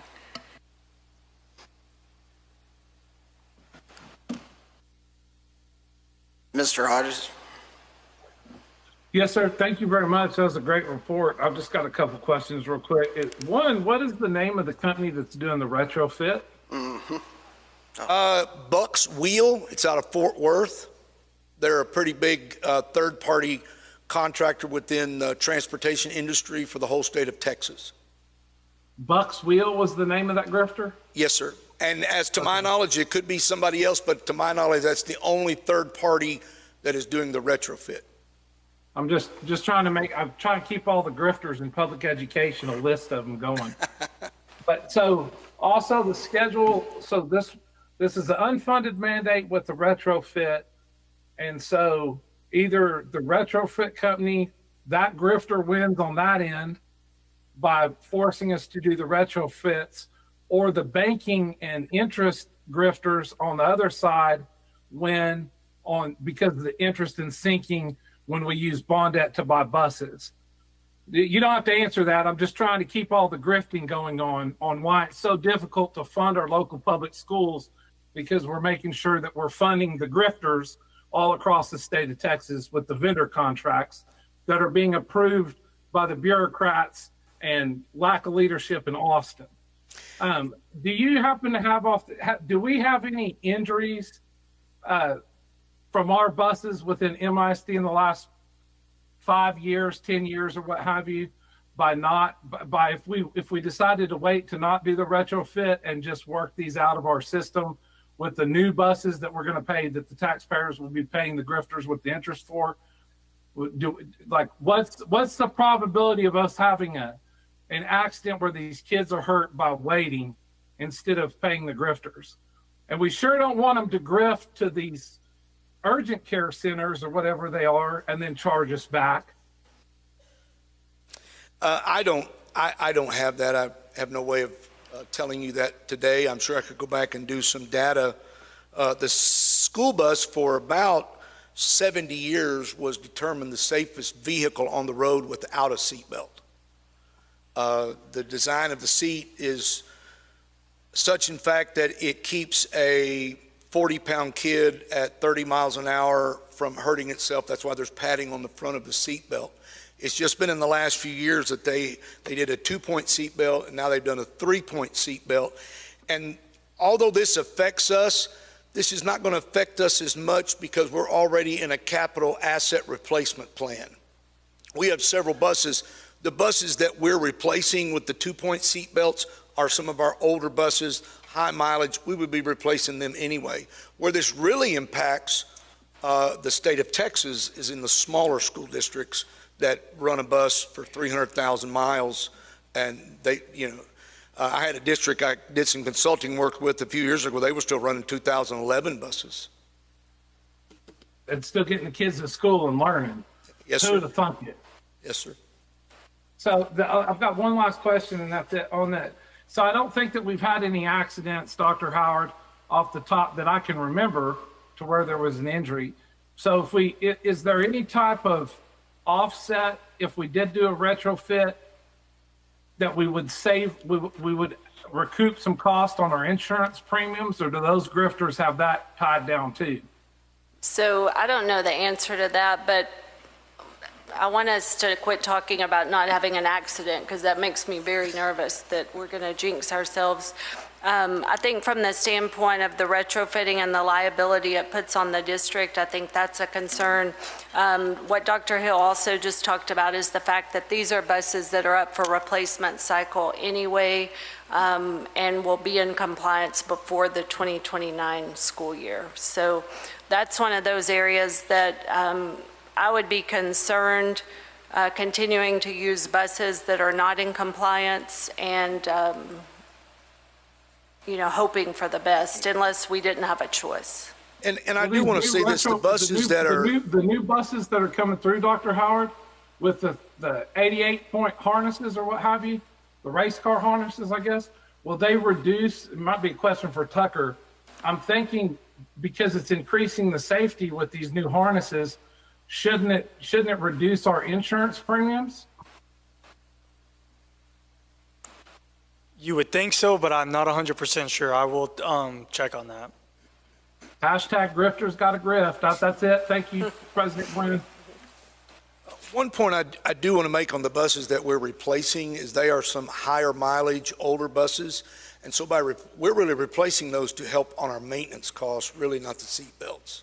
Once a bus gets about 10 to 12 years and here about 125,000 miles, your maintenance costs really go up because of the roads and how hard they are on the bus. Not our roads, they're brand new. So you'd say our roads are not optimal for our buses? Did I hear that correctly? I didn't say that at all, sir. I do not recall. I thought that's what I heard, just trying to clarify. Thank you, Dr. Hill. Thank you. Moving on. He's my new favorite. Moving on to agenda item 10.4, academic data performance. Ms. Bueno.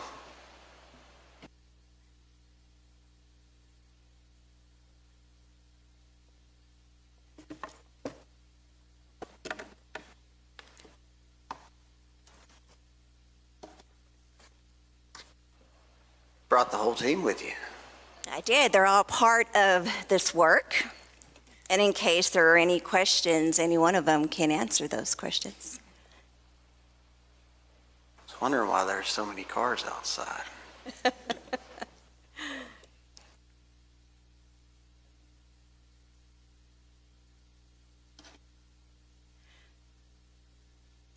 Good evening, President Gwynn and members of the board. The following academic data presentation on iReady and CLI is provided in accordance with Board Policy BQ Local.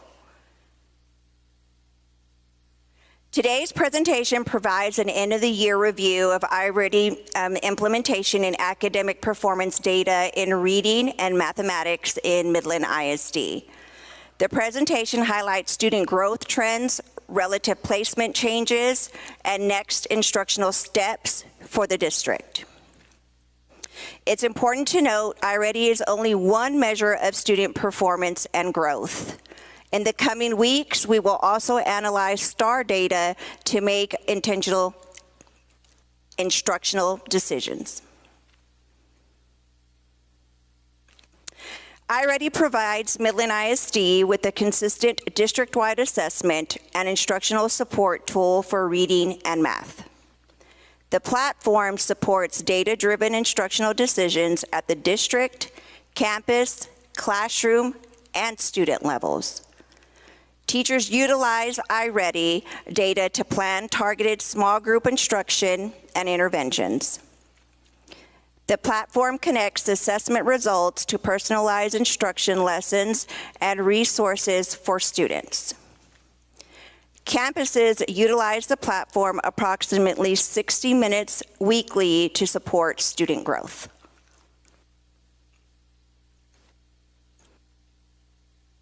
Ms. Bueno, give us a second. Ms. Martin, can you get this presentation in Diligent for us, please? You found it? Yeah, but you gotta. Oh, wrong thing. Click on it.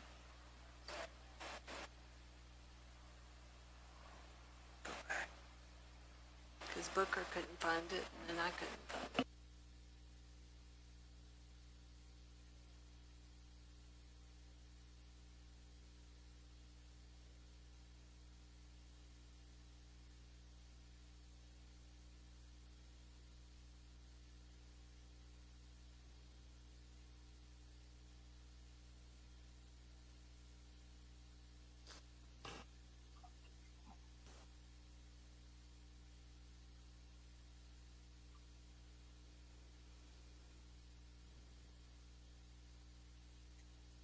Look at President Gwynn up Okay. there teaching like a Chromebook professor. Exactly. Okay, keep going, Ms. Bueno. I'll find it. I've actually seen the report, so Trying to get a job with Miss Munoz. let me try that. How has relative placements changed from the beginning of the year to end of the year? So we are going to begin with the reading data. The students that are on grade level will be displayed in green. The students that are one grade level below will be in the yellow gold color. And the students that are two or more grade levels below will be in the reddish color. In kindergarten, the district began the year with 27% of students performing on grade level. By the end of the year, 88% of the students were performing on grade level. I'm sorry, and I skipped pre-K. So let me go back. So in pre-K, 7% of our students were performing on grade level. End of the year, we had 87% of students performing on grade level. And remember, our pre-K students take the CLI assessment. In kinder, 27% of our students were performing on grade level at the beginning of the year. And at the end of the year, we have grown to 88% of our students performing on grade level. In first grade, we started with, sorry, and I can't even see my own slide here, with 11% of students on grade level, and we ended up with 66% of students performing on grade level. We also saw a decrease of the students that were performing two or more grade levels below. At the beginning of the year, we had 25% of our first graders performing two or more grade levels below, and we dropped to only 2% of our students performing two or grade levels below. In second grade, 41% of our students were performing on grade level. And at the end of the year, 52% of our students were performing on grade level. You also see that change of 40% of our students that were performing one grade level below at the beginning of the year has decreased to 32% of our students performing one grade level below.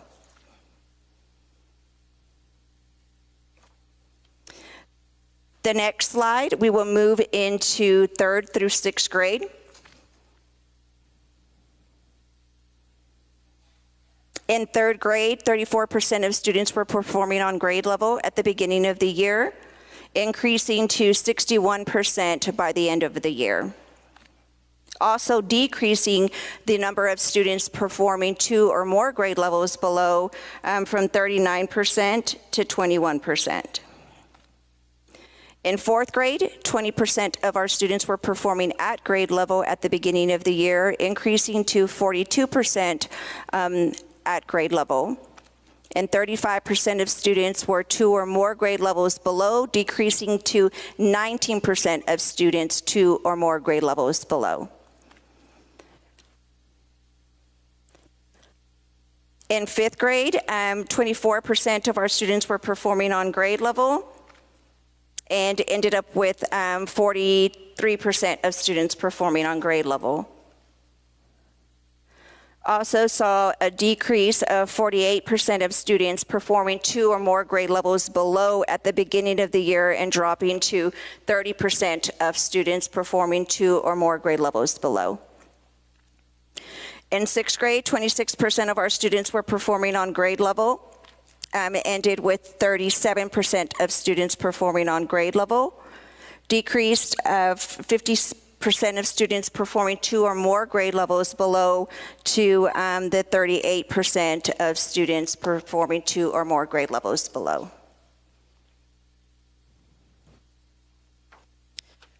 Moving on to the next slide, this will represent 7th and 8th grade. So at the beginning of the year, we had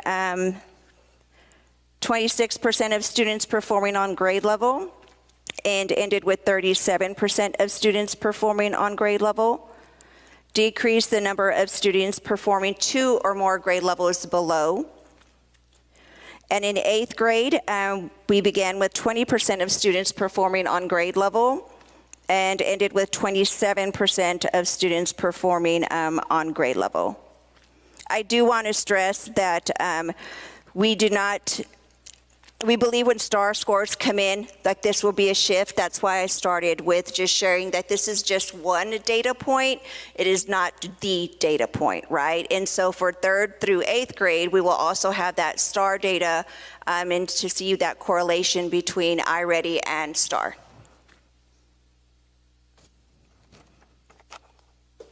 The following slide is going to show you how the students did on our campuses across the district for the growth from the fall to the spring. This chart compares the median student performance and growth across all of our campuses. The district is utilizing this information to identify high-growth campuses and determine where additional instructional supports may be needed. Schools demonstrating strong growth practices will help inform district-wide instructional strategies and supports. If you do notice, the majority of our campuses are in the high growth quadrants. A few of them are at the high performance and high growth quadrant. A few, not very many, which is a good thing, are at the low performance, low growth, and we have already identified those campuses, and the team behind me has already put some instructional practices in place to ensure that we are closing those gaps. If there are really gaps, or was it a testing situation, so on and so forth.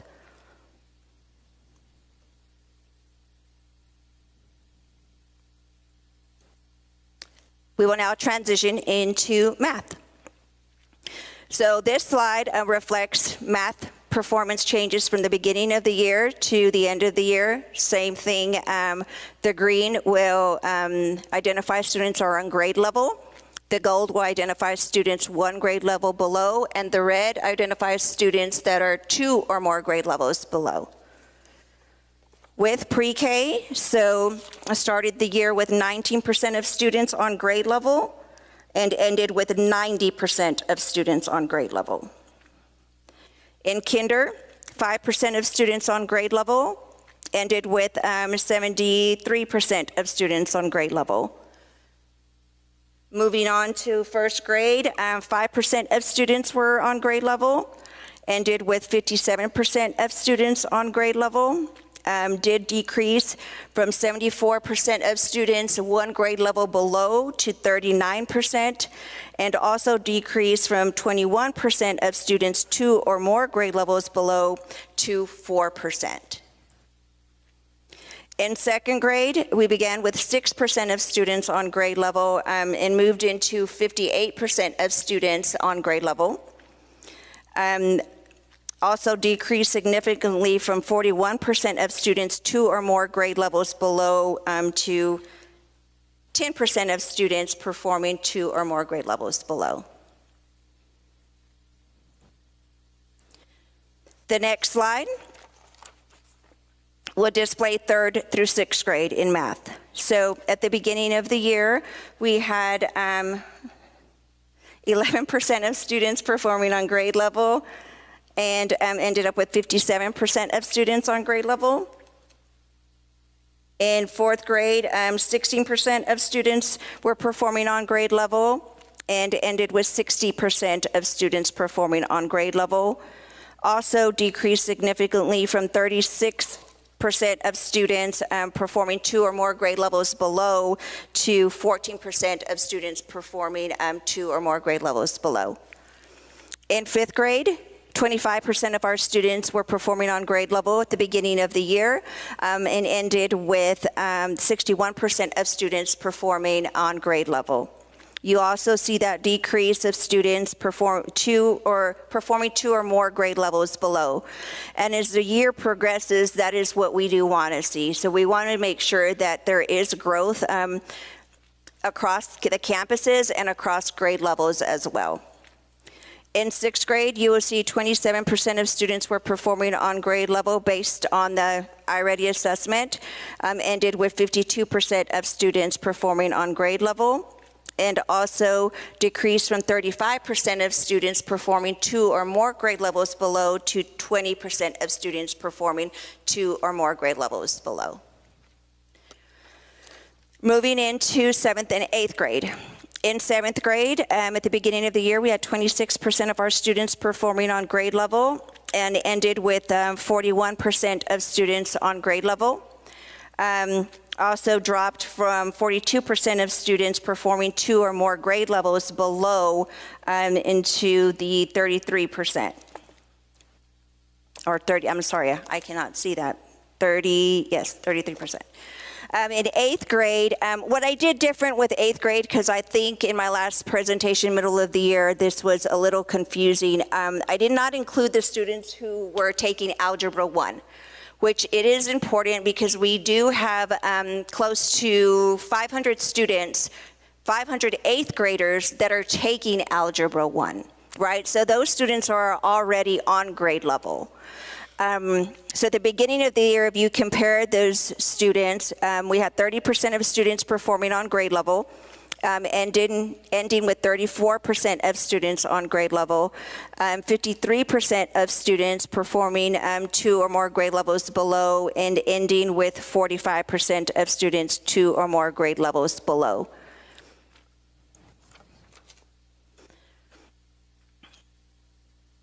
Here is our median percent graphic also with the students looking at the quadrants. So I do want to highlight that the majority of our campuses, once again, are in the high growth quadrants, but more campuses are in the high performance, high growth versus the low performance, high growth for reading. And we have identified those campuses that are performing at the low performance, low growth quadrant. So what are our next steps? At the beginning of the 26-27 school year, campuses will be provided with the list of students performing below grade level to support targeted planning for progress monitoring and timely instructional interventions. I also want to state that all the students that are not performing on grade level have been invited to summer school. Dr. Howard shared that earlier this evening, and so all parents have received a letter stating their students did not perform on grade level and they're all invited to summer school. Another step we'll be taking is domain-specific data has been analyzed. So when we gather the data for iReady, it'll tell us exact domains, right? So is it the phonics component? Is it the fluency component? Is it geometry in math, so on and so forth? And so the team behind me has already dug into that data to identify some areas of concern, and then they will address them in our pacing next year. We will also offer professional learning opportunities throughout the year that will be designed to address the identified gaps, and frequent review of student data regularly to identify trends, strengths, and instructional gaps. This concludes my presentation, and we are all ready to answer any questions that you may have. Mr. Bishop. I have a couple of questions, and maybe I missed the boat on it, but during your presentation, you were showing where they were at the beginning of the year from a growth standpoint. It might have been 5%, now they're 95% or whatever.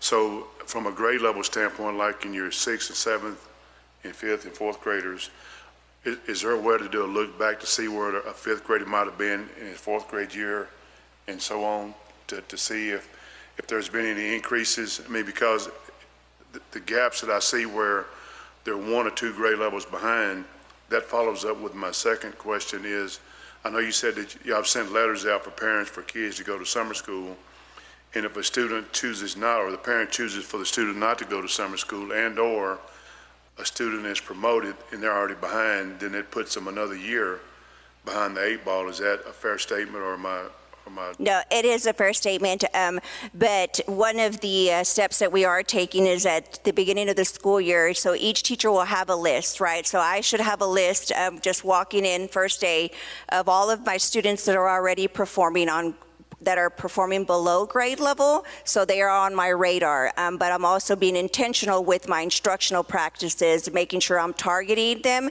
and trying to close those gaps, whether it's small group intervention or it's after school tutorials, but they're on my radar. And then we will track that movement. So those students, we want to see 1 year's growth, hopefully more than 1 year's growth, which is what iReady identifies as a stretch growth. I didn't go into that, but I have another report I can share.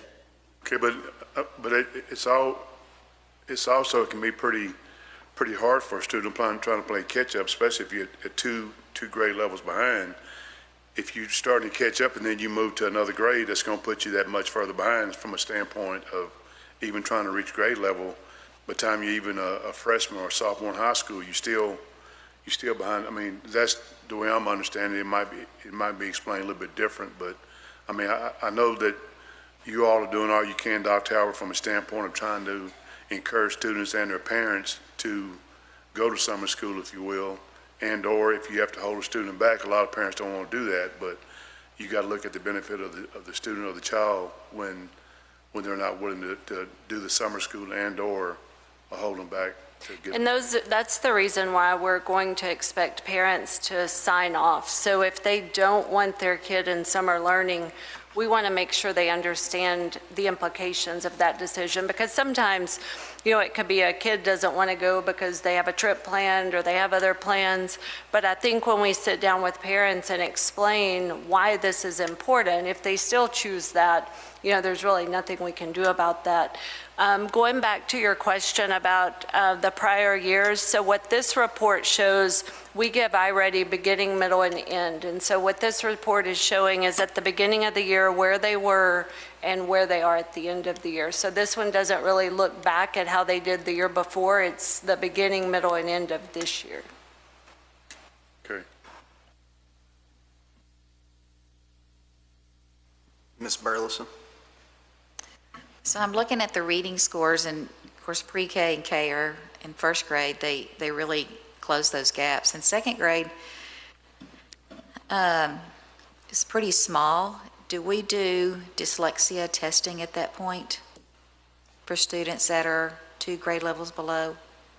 Yeah, we do, and we use an assessment to identify if that is the issue. I will tell you the team has broken down this data, especially with second grade, because we did identify that they have less of that growth component, right? And so they're breaking down and checking to see, is it something we missed with our instructional practices, right? And so how are we going to catch up these kids moving into third grade, right? So we have to embed some of these practices in third grade to ensure that we do continue to close those gaps. So if they're not caught, that's probably some of our 5th and 6th grade. But then we go on up into 7th and 8th grade, and it's quite concerning. Part of it is maybe they're not taking it as seriously. I'm not, there's no way to gauge that, right? Because the teacher in the classroom needs to be monitoring that situation, the expectation that he or she has in that classroom during that testing time. But those below are concerning in reading. And then this, it kind of follows real closely with the math. We do anticipate STAR is going to look differently. We're hoping, but we do anticipate it'll look different. And so we will receive those scores in 2 weeks, right? So that I can do a correlation. This test, once again, and it's not an excuse, so they took STAR week 1, and then they took MAP week 2, because we had to take NW MAP because of TIA. We will not be taking that next year, so students won't be burned out with all the testing, and then went into the 3rd week of testing with iReady as well. One day the internet was down for iReady math assessments for junior high. not making an excuse at all whatsoever, but I just really don't know if that data is valid. We were actually in a gender review the day, so I know the board knows I was stressed about the internet going down, and so I don't know if that's going to play a factor into this, but as soon as we do receive STAR data, I'll make that correlation and send that out. Thank you for that. But again, these kids need to know some perseverance and staying on task and doing the work. So I'm not going to make any, I know you're not making an excuse for them either, but I think there's just needs to be some talk at the junior highs, maybe at the beginning of the year, the expectations of what, we're not in elementary school anymore, and this is serious work here that you're building toward, really for your career. So. And the junior high principals are here tonight. They did join us just because we knew how important this data was going to be, but they also have some actions that they're taking next year to make sure that students are utilizing the program. So if you look at our usage report, 7th and 8th graders are the ones that utilize this platform the least amount of time. Very minimum in some classrooms and in some campuses. And I think it's important to point out these 7th and 8th graders are students, and even the upper elementary grade levels that didn't come through structured literacy, phonics-based instruction, and have that strong foundation. So I know our junior high teachers and principals are working very hard. We're looking at the iReady usage data because we'll also be able to correlate, are they using it in accordance with the guidelines? And then when they do, what do those results look like? And so that's part of that full review that we're doing with instructional technology in general to make sure that we're maximizing that. iReady will be the data that we use for teacher incentive allotment moving forward. And so we had MAP and we couldn't change it because we have to wait until TEA approves the new measure. And so moving forward, we won't have those back-to-back tests. So, yeah, I agree with all that, and I'm not placing blame on anybody, but I think that, we're big on this parental right deal, state laws, right? So parents need to start taking some accountability at home to make sure that their kids are actually checking their work every day, asking them what they're doing, looking at what they're doing. And some of this falls back on parents as well, not just at school. I do want to highlight, and I'm not sharing at this board meeting, but I will present at the June board meeting, sorry. When you look at this special education students utilizing iReady, there's significant growth in all grade levels for our SPED students and our dyslexia students, and I will report that next month. I got a couple things. Go ahead, Mr. Hodges. Thank you for that report. I just have a couple of quick questions, and it kind of bolts on to what Mr. Bishop was asking about. So we've, the numbers, if the kids are a year behind or 2 years behind, there's a cost associated with that, with the increase in finite resources we have in order to give to those kids. So that goes into our funding constraints that we have. So we need to be looking at it from a financial perspective. But to bolt on to what Mr. Bishop had said, is my question is, at what point do we not get serious about holding these kids back? Because if you progress a student to say fifth grade, who's 2 years behind, they're at third grade. So if you have, based on kind of just numbers, if you've got 30 kids in the fifth grade class and you know that 30%, 40% of them are not at grade level, that teacher is responsible for making sure that they're teaching the techniques for fifth grade, getting them ready for the STAR test, and then in a world that we used to know, at the end of the year, maybe give them a little bit of glimpse of what they might see in sixth grade. But how is it structurally possible to manage a classroom knowing that you have, out of 30 kids, you probably have 10 of them that are 2 years behind with limited resources? So now we're affecting the overall classroom management of the boots on the ground that are teaching. And we're just getting into a negative feedback loop where we're allocating finite resources at a financial cost to the district that we don't have. We're not getting those kids up to speed. And then there can be cases where we're punitively damaging that teacher's academic reputation, per se, on not having their kids where they need to be. And then you add in the fact that you might have several classrooms on that campus, then you're negatively impacting that entire campus. Which you get enough campuses, then you negatively impact the entire district. So at what point is there a slope-y intercept to where we say, at this point, if you're this far behind, you're going to get held back? And to Ms. Burleson's point, it's parental rights. If you have not, I don't care about your vacation. If you didn't take your vacation and your kids are behind, you can't hold up 20 other students and then negatively impact a teacher in their classroom from managing their work environment. At what point do we just not start dealing with the fact that we're going to have to start holding a bunch of kids back until they're ready to progress? I think, Mr. Hodges, you have a point, but isn't there, I stand to be corrected, but isn't there some law or state law that by promoting kids that's not passing, is that against the law to do that?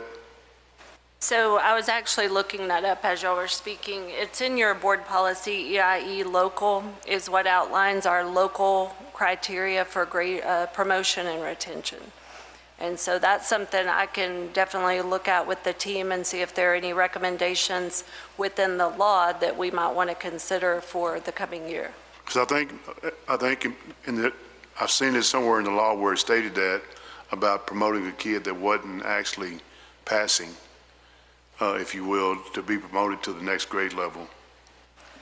Ms. Blue, you're on the call. Ms. Blue, do you have any insight on that? Yes. The state used to have, until I want to say about 6 years ago, pretty rigorous requirements that said you weren't going to promote students that weren't ready for the next grade. However, what the state found is that most districts were promoting students anyway. And another consideration is that, what is the, Ms. Blue, I'm not trying to interrupt you, but could you give me the Texas Education Code on promotion?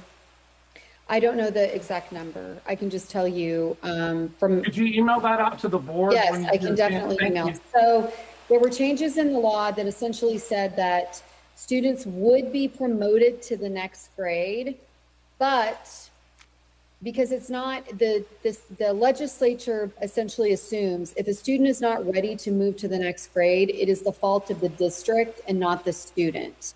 And so now when a student is promoted to the next grade and they're not ready, according to the STAR exam, not the exams you're using, the STAR exam, the district is required to spend substantial money in tutoring and remediating that student to try to get them ready for that next grade. So that's really where that cost comes in. And that was purposeful by the legislature to say that if you are having students that are moving from grade to grade and are not ready, from now on, the district is going to be required to provide a lot of tutoring and supports to that student. And I'm sure Dr. Howard can talk to the tutoring and just supports that you're providing to your students that you're moving that are not ready for that next grade. Well, Ms. Blue, Ms. Blue, I would just like to get the actual law on it because I didn't hear that it was against the law not to promote them. And we're spending substantial amount of resources by offering opportunities to those kids, tutorials after school and during the summer that their parents aren't. And then I would like to also correlate when all the new parental rights bills came out, because under the spirit of that, now if the parental rights was a big movement in the state legislature, then the parental rights should be, you're either going to take up and get your kids moving in the right direction and get them caught up, or we're going to hold them back because we're not going to punitively damage 20 other kids. And, the heck with your feelings, we got business to take care of. So I appreciate it. Just give me that law, because I don't believe, based on your answer and everybody else's answer, there is nothing that prohibits or restricts us legally from holding back students that are not prepared for the next grade, other than the lack of will. Mr. Hodges, I'm not an attorney, but I think it's Texas Education Code 28.021 based off my quick search over here. 28.021A says a student may be promoted only on the basis of academic achievement or demonstrated proficiencies of the subject matter of the course or grade level. But the law is very long, so I think we have I don't think we'll have enough time to bring it to the June policy meeting. I think that's June 2nd. Maybe look at it and bring it to July. Yes. Well, we got enough time to say, you said not proficient in academic achievement. So if you're not at grade level based on the standardized testing, that would be the definition that we have to go by. Therefore, we're going to start holding kids back until they get it together. Yay, parental rights. There's more to the policy than that one sentence or the legal reference. That's why I said I'm not an attorney for the record. I just want to say there's quite a bit more to that policy. And I don't mean to be a counterbalance, but the reason, I just want to point out, the reason the legislature, we had strict laws, what we called against social promotion, which is promoting, trying to avoid promoting students that weren't ready for the next grade.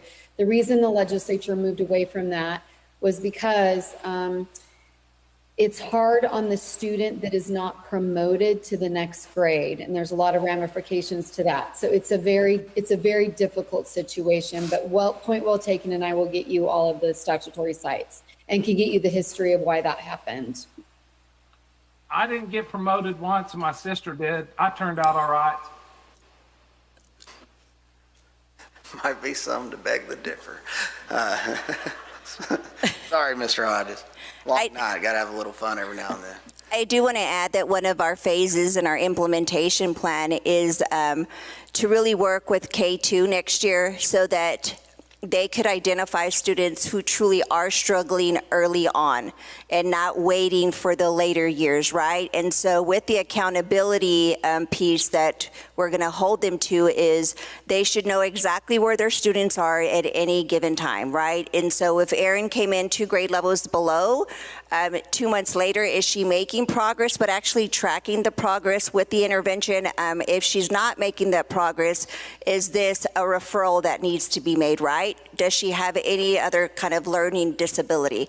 I don't think we've necessarily been practicing that in MISD, but my team knows behind me that K2, it is going to be the most challenging year next year. And I mean that with adults, right? Because of these practices that we are going to put in place. Sometimes the kids, you look at this data, it's not really a reflection of what they know. It might be a reflection of practices happening in that classroom, right? And so we do want to look at multiple data points before we do identify a student in need. Well, and you know that in the, there are some kids who mask it up until 3rd, 4th, and then, it hits them in the face at the end of 4th grade, 1st to 5th. So I think this data is very important.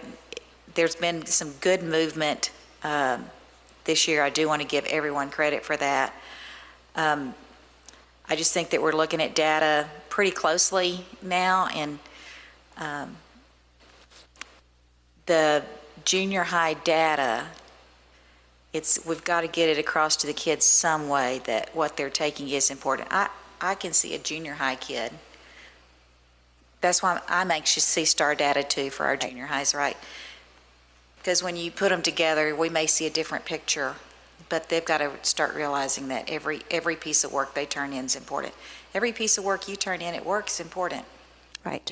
So they're at work, and I think maybe that's the way we need to start looking at our school, is that this is your job kind of deal. Thank you, Ms. Bueno. Thank you. I got a couple questions. Oh, go ahead, Dr. Freeze. Sorry. I didn't see. Okay. So I think there's a few issues here.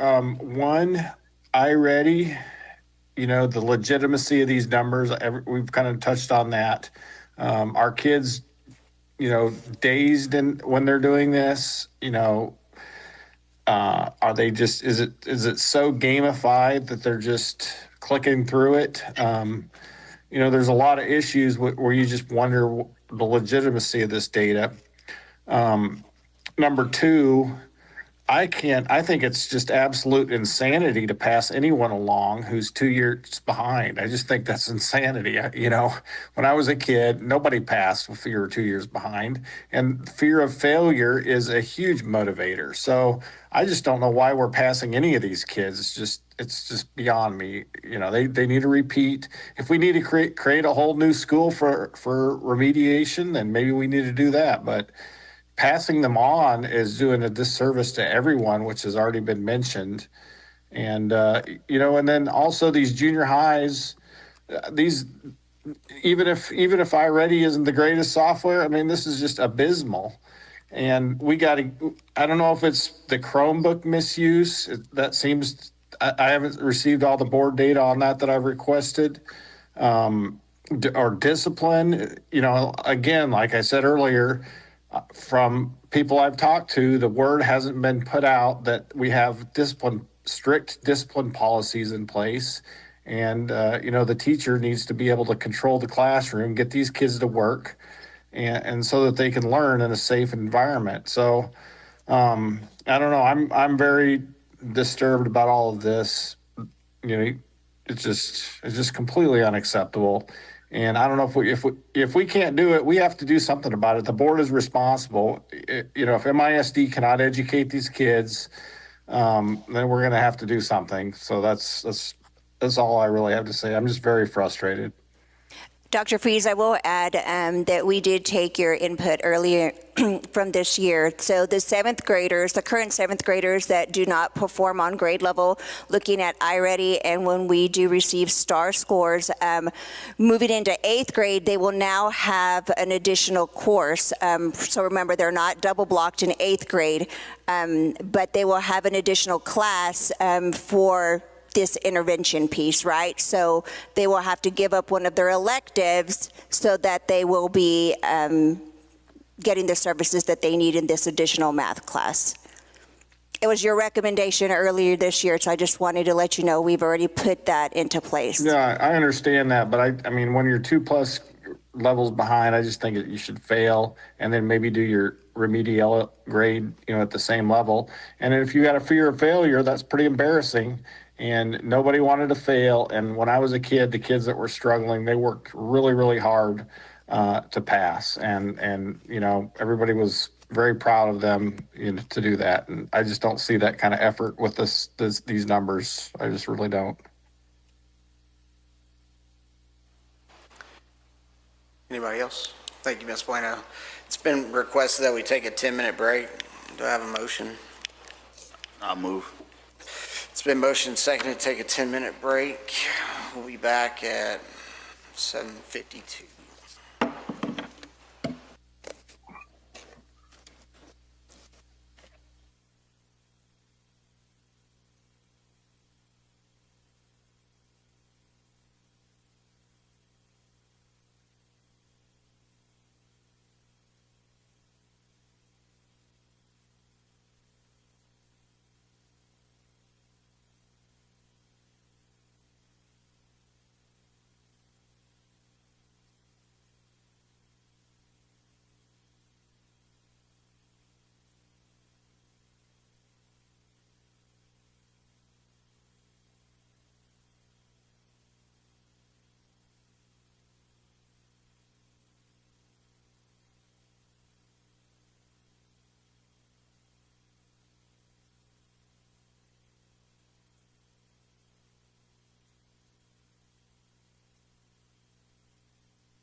The time is 7:54 PM and the board is reconvening. Moving on to agenda item 10.5, presentation of long-term strategic plan related to special education.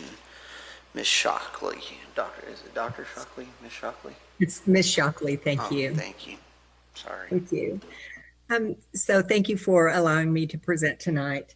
The presentation tonight is in alignment with prior board action from November 2025. The district is currently in the process of finalizing the audit and the program evaluation of special services.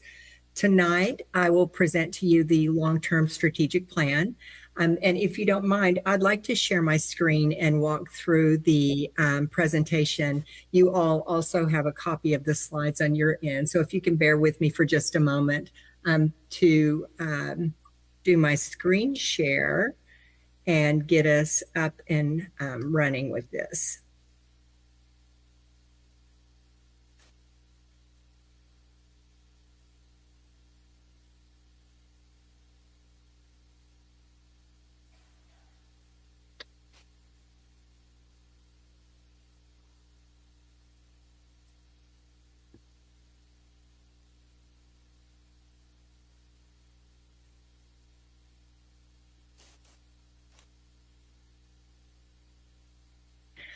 Okay, so thank you all so much for allowing me to present tonight. The plan that I'm sharing tonight was developed from the special education program audit that is in process and that will be finalized and shared with you all next month. So tonight I will walk us through the plan and it includes 9 goals, each with action steps, targets, and timelines. During the presentation, I'll cover the plan framework, each goal, and accountability. So the purpose of the plan is to really pull together program review findings, district data, and state and federal requirements, and includes goals, action steps, monitoring cycles, and regular board reporting. During the audit and the program review, the special ed program review, several themes emerged from the ongoing work with this review, including staffing stability, equitable services for students with IEPs, organizational alignment, evaluation infrastructure, and leadership accountability. These themes provide the foundation for the plan that we'll talk about tonight. Every goal that has been identified links back to specific audit findings, so there's a clear connection between what the audit found and what we're going to do about it. The plan is organized by risk and urgency, so we will address the most critical issues first while building towards long-term sustainability. So the plan was developed with a phased approach for implementation. And I felt like this was necessary because it's not possible to complete everything that needs to be completed at once. But the plan does lay out timelines and benchmarks for each phase. This is actually one of the most important slides in the presentation. So during phase 1, we focus on stabilizing the system and addressing safety, staffing gaps, and operational gaps. Much of this work is already underway and implementation has begun for several of the action items related to phase 1. We continually monitor and ensure student safety, and we have begun the development and implementation of systems to communicate expectations and standards for campuses.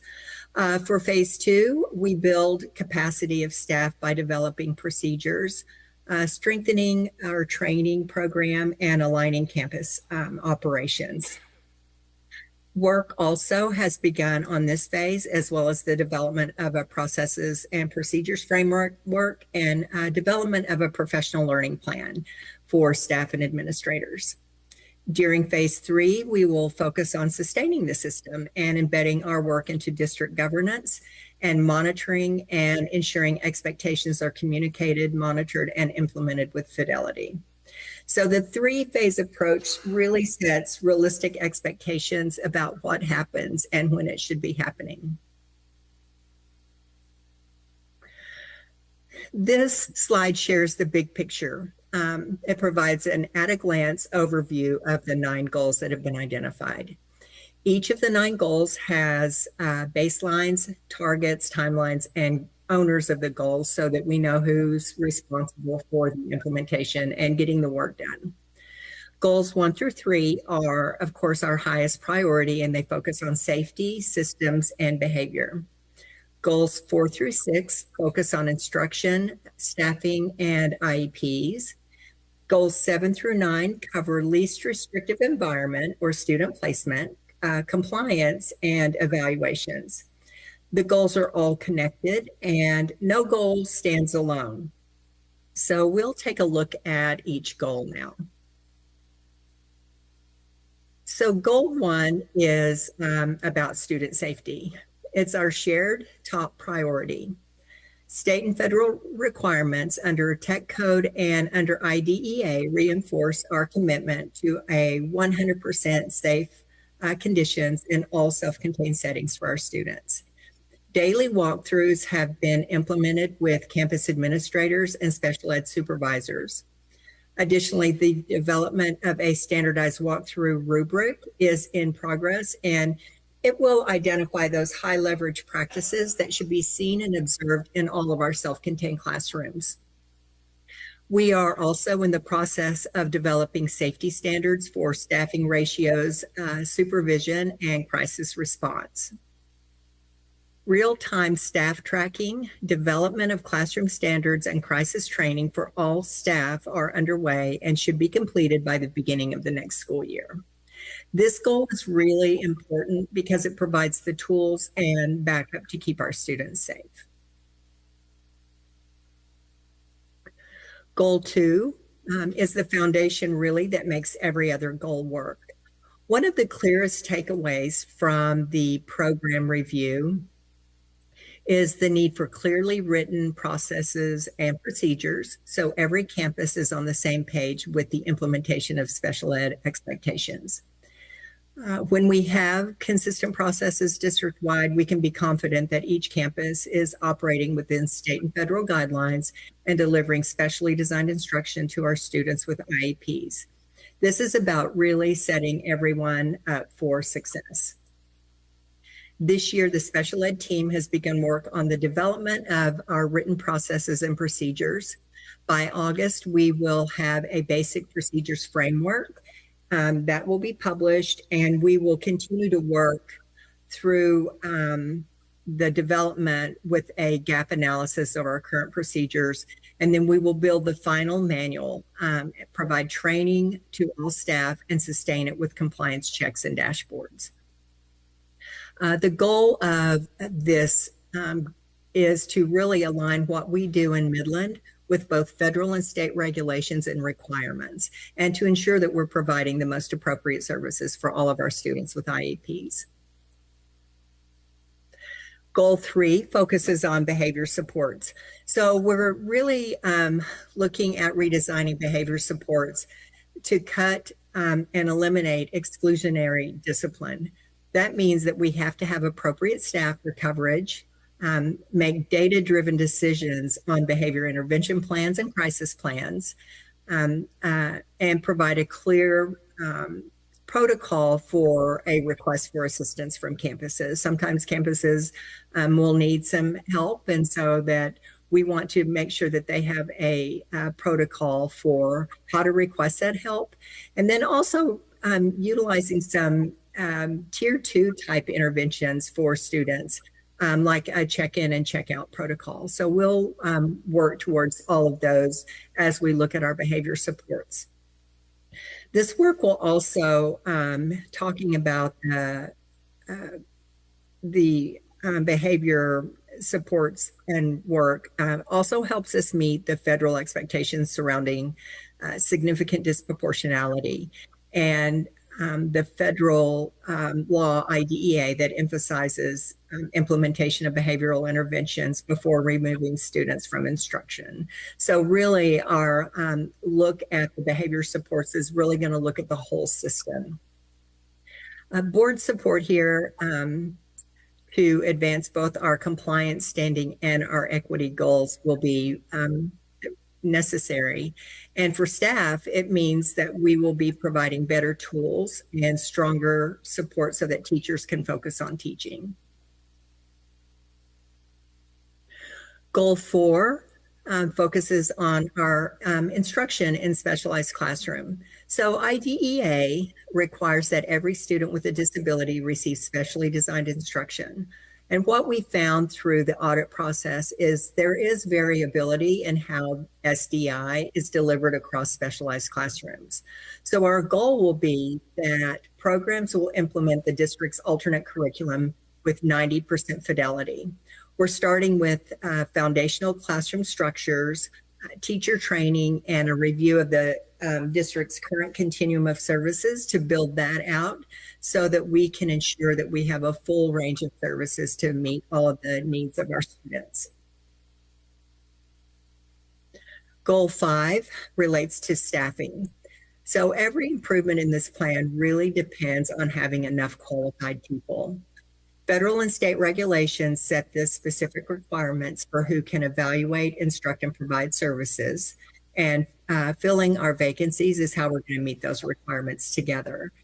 We're actively recruiting diagnosticians, school psychologists, speech language pathologists, behavior specialists, and special ed teachers. The Grow Your Own pipeline will continue, and caseload dashboards will show our pressure points in real time and where do we need more support and how do we get additional support to those places. And I do want to mention that the labor market is competitive in this area. And with the board support, Midland will continue to be competitive through our competitive compensation and providing a high level of support and materials for our teachers and staff. And this is going to help us attract those highly qualified individuals for serving our community. Goal 6 relates to the quality of our IEPs. So the IEP is the legal document that defines what a student's right to FAPE under IDEA is. And when we have an IEP that falls short, it can affect both our compliance as a district and then more importantly, a student's access to a free, appropriate public education and to the educational programming that they deserve. So having high quality IEPs is really key for student success. The plan to improve this includes intensive training, IEP quality reviews, and monthly random sampling of IEPs and folders. We're also working through building an IEP toolkit to support our staff. Goal 7 relates to least restrictive environment and placement of students. So under IDEA, the goal is for students with disabilities to learn alongside their non-disabled peers. And we have to ensure that we're doing that to the maximum extent appropriate for each individual student. Hopefully, by the end of year 2, our goal is to increase students who are served in the general education classroom for 80% or more of the school day. We should start seeing the inclusion of those students rise in their participation in the general ed classroom. And again, a lot of this work will rely on us mapping the current continuum of services, developing guidelines for placement considerations, making those data-driven decisions based on student needs, and then consideration of launching additional co-teach models throughout the districts and creating a district LRE review team for accountability. We really want to support districts, campuses on some of those decision-making. Sometimes they have to make some tough decisions. And so helping them look through the data, what does the data say for students? through this review team for their accountability purposes and to make sure that we're serving students in the most appropriate way. Goal 8 is really about compliance sustainability. So Child Find is our obligation to locate and identify students who may be or are suspected of having a disability. So Child Find, evaluation timelines, the provision of FAPE, and state assessments are areas where we currently meet federal and state requirements at 100%. The challenge is making sure that we stay here at this 100% and within this compliance. So we're codifying what works, maintaining annual training, running internal audits, and building early warning systems. Ongoing monitoring has become part of our daily rhythm, and it's something that we want to continue. Goal 9 revolves around evaluation workload, and this is very related to Goal 8 as well. So both federal and state timelines require evaluations to be completed within a certain amount of time and completed promptly. Currently, our evaluation staff are carrying heavy caseloads that make this increasingly difficult. So bringing workloads to a sustainable level protects our evaluation quality, supports our staff well-being, and keeps us on track with compliance. In year 1, our goal is to reduce those workloads, fill our vacancies, and deploy caseload dashboards. Monthly reviews will track workload equity and timeline compliance.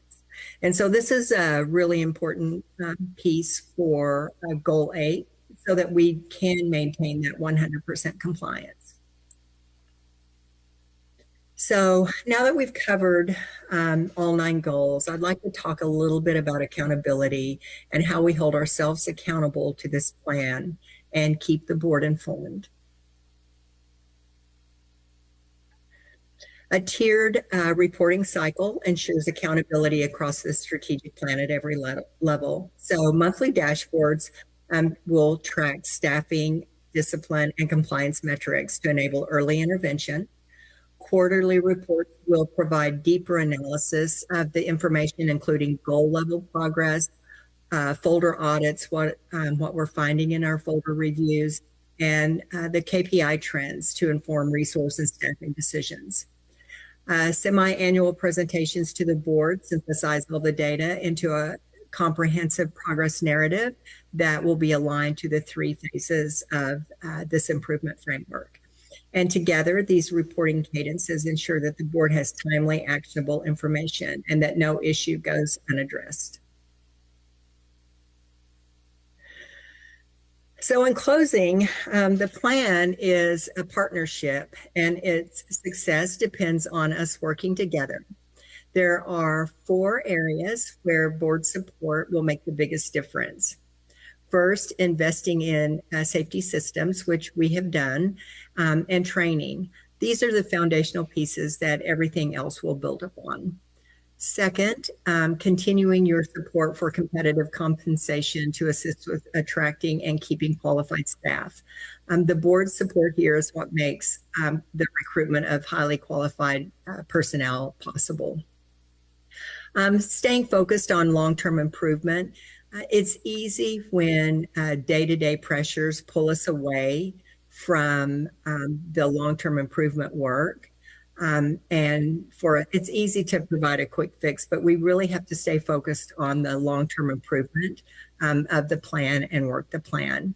And fourth, staying engaged with the progress report so that we can keep the board informed, so that we can celebrate our wins and course correct early and keep leadership accountable together. When the board and the district leadership are aligned on these 4 areas, Midland ISD can turn audit findings into lasting positive change, ensuring that every student with a disability gets the education they deserve. That's the shared commitment that tonight we will begin building towards. So in closing, first, I'd like to thank you for your time. The strategic plan and goals will be also included as part of the district improvement plan. So that when that's presented, you should see parts of the this long-term strategic plan included there. And then just a couple more takeaways from this. This is a living document with built-in monitoring.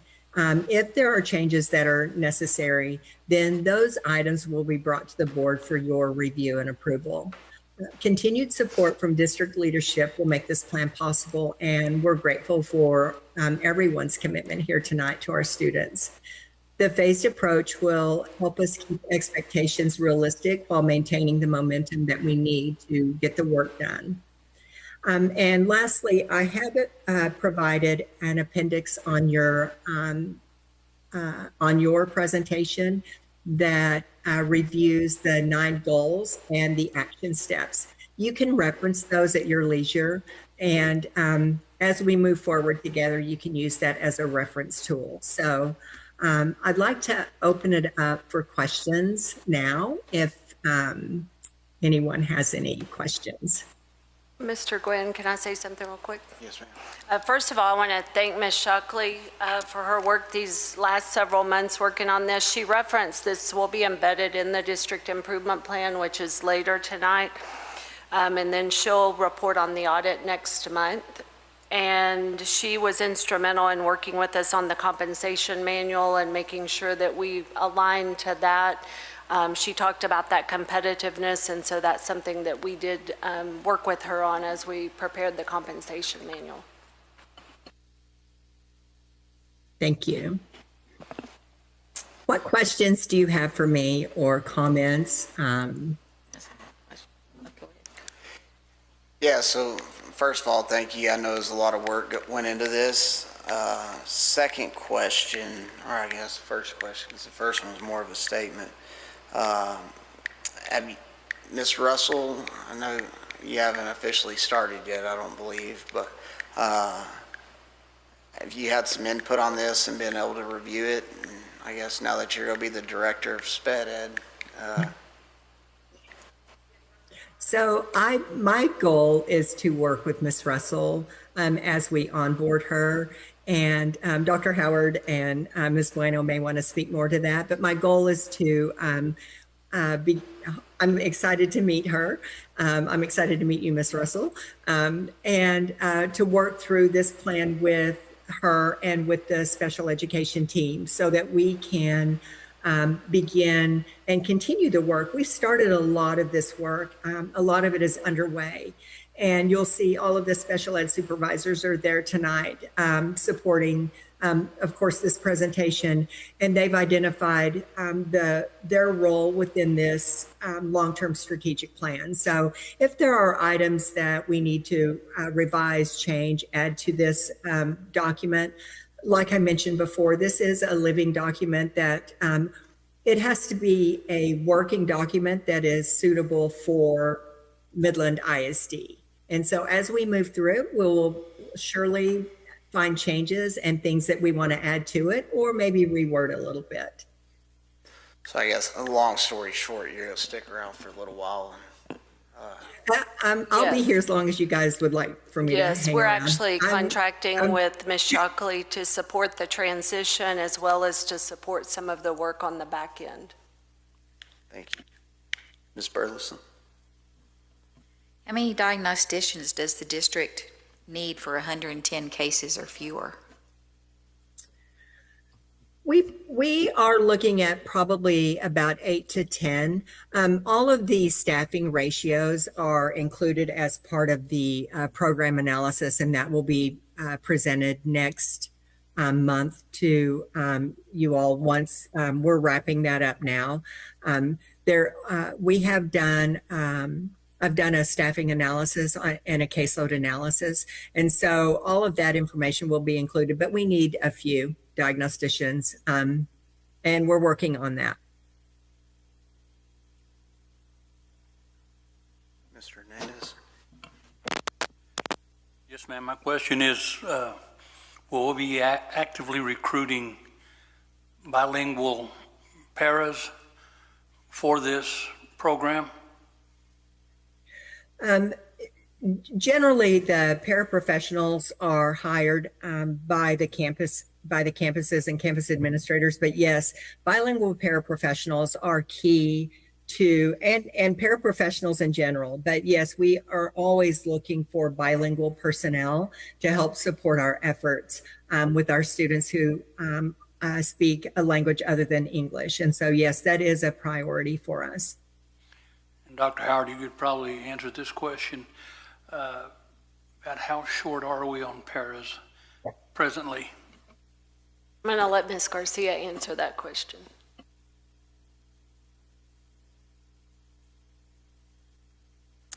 Number varies, but I believe I can pull it up. Give me just 1 second.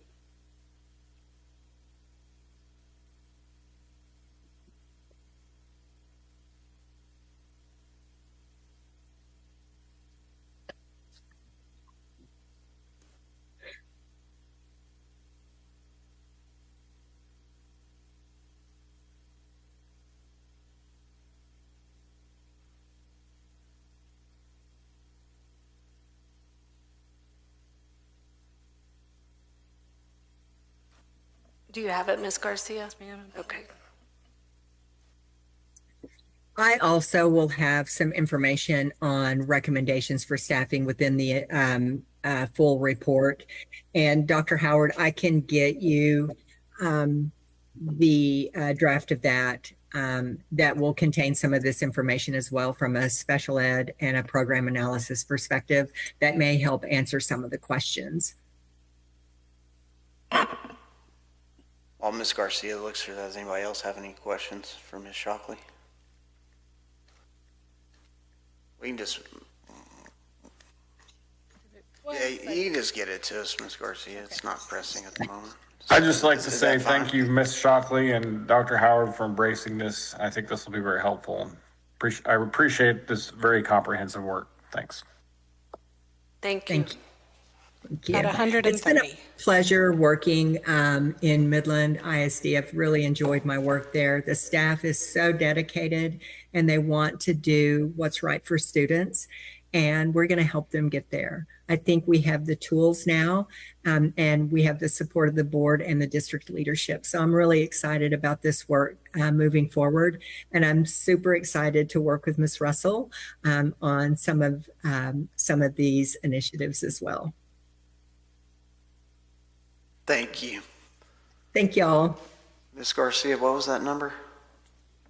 128?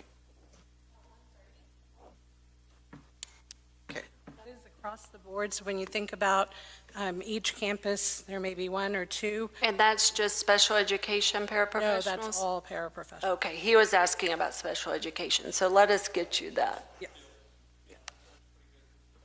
Right. All right, thank you.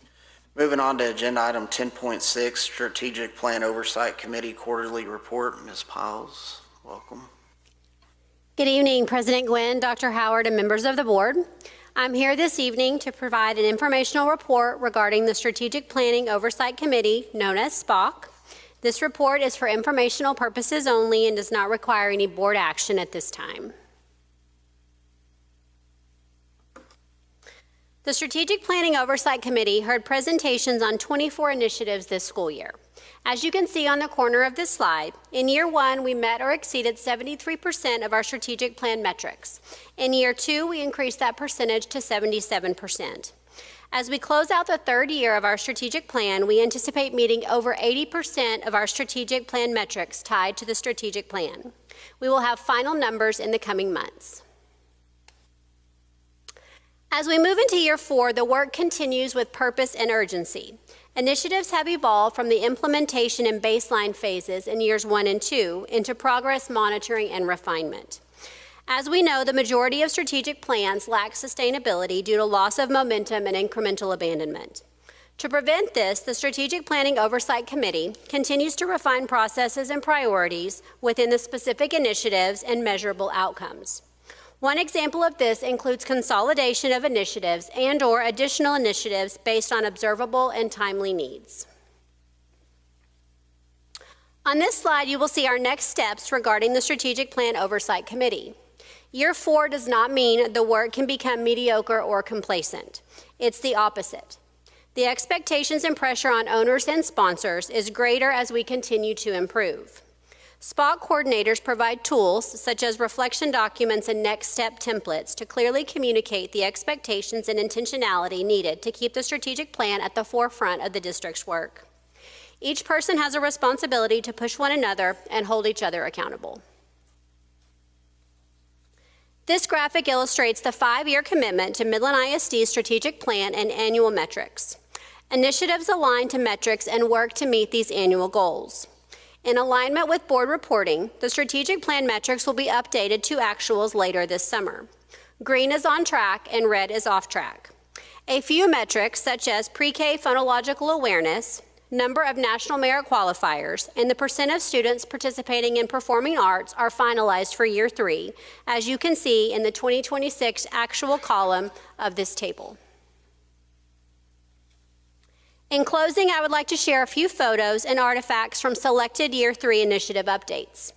By continuing this important work and striving for excellence in all that we do, Year 4 will prove to be a year of continued refinement, growth, and positive momentum, reflecting in our work aligned to the 3 pillars of the strategic plan. The student experience includes things like district-wide advanced academics and multi-tiered systems of support. Because of pipelines for teachers and administrative leaders, we continue to grow and develop our staff. This supports retention through professional development and career advancement. Lastly, Engage and Act strengthens the relationship between our families, community, and district, all with the same goal of student success. The first SPOC meeting for Year 4 will take place in July, and the committee will hear 3 initiative reports. Thank you for your continued support. Questions? Thank you. You're welcome. Moving on to agenda item 11, action items. 11.1, discussion of and request for approval of budget amendment number 10. Mr. Durham. Trustees, this evening the district is requesting approval of budget amendment number 10. As previously mentioned, the board approves 3 budgets on an annual basis: debt service, child nutrition, and the general fund on a functional level. At this time, this is only addressing cross-functional transfers in order to better categorize our expenses. And at this time, the administration recommends the Board of Trustees approve budget amendment number 10 as presented. Questions, motion? Do I have a second? Second. It has been motioned and seconded for the approval of budget amendment number 10. All those in favor, raise your hand. All those opposed? Mr. Hodges, for the record, what was your vote?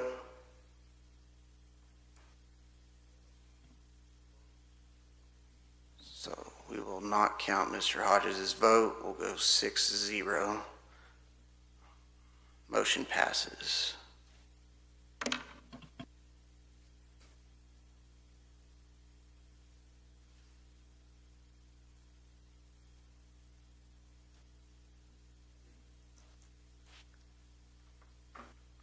Moving on to agenda item 11.2, discussion of request for approval to initiate the sale of property located at the southwest and southeast corner of Cholla Road and South County Road 1235. Presenter, Mr. Durham. Trustees, in January 2024, the district purchased 65.51 acres for a future school site located on the southwest corner of I-20 and Loop 250. Based on grade reconfiguration, future needs, and the site location, the district does not currently see a need to keep this property. In 2028, grade reconfiguration will provide relief at elementary campuses by moving sixth graders to middle school campuses, freeing up space for additional capacity at existing facilities throughout the district. At this time, the administration recommends the Board of Trustees approve the initiation of sale of the property located at the southwest and southeast corners of Cholla Road and South County Road 1235. Any questions? Yes, sir. I have not questions, but comments. From a standpoint of Ms. Durham made that we, because of the grade reconfiguration, didn't see a need to have this property or didn't need the property, but we purchased this property even during the process of knowing we was going to go through grade reconfiguration. And two is something I've always learned from a couple of things is that land don't grow. Once we sell it, it's gone from a standpoint of getting rid of it. And I know that reconfiguration is taking place, but, you know, it's a property of, I feel is a need when we voted, when the recommendation was made by administration, the same administration when we purchased that land, from a standpoint of now we want to have a fire sale and we're selling all of our properties. I just think, personally, I think it's some land that could add value later down the road from a standpoint of having that property available to the district versus waiting 4, 5, 6 years down the road and needing property again, having to pay 2 or 3 times the amount that we're looking at trying to even try to sell this for now, if it's on the block to be sold. Yeah, so a little history on this piece of property. I'm actually the one that brought this, placed it on the agenda.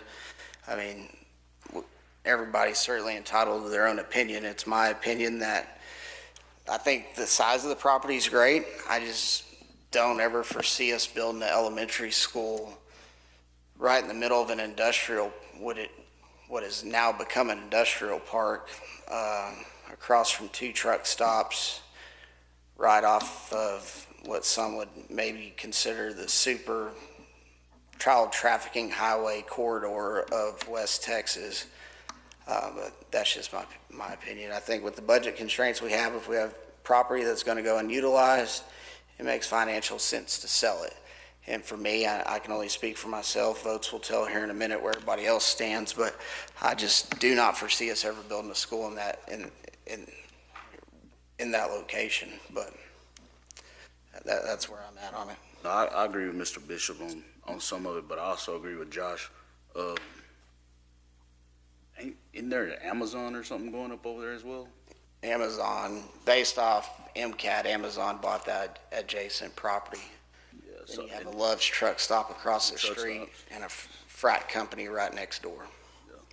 And those kind of things happened since that time. The other thing that happened since that time is not seeing the growth that we were seeing back when that land was purchased. I know at the time that was a priority for the district because of the fast growth, because of the continued growth, and possibly needing a school site in that, area. And so when we looked for land, that was the land we found that had utilities. Of course, there's been the developments around it since then. When we look at grade reconfiguration now, when we look at the enrollment trends that we're seeing at this time, we're not foreseeing needing another campus on that side of town for the foreseeable future. Honestly, our growth is in the northwest and northeast at a much faster rate. I got a question. How much do we pay for it? How much do you think we can sell it for? Back in '24, we paid approximately $4.9 million. I do not currently have a updated appraisal for that property, but the first step was going to be the board approving a resolution to initiate the sale of the property, and then we'll move forward with conducting an appraisal to make sure that we're getting fair market value for that property. If it was based off of my assumptions and knowledge, I would think that we would be able to actually get more than we paid. However, that's just based on the amount of acreage and what that area is starting to become.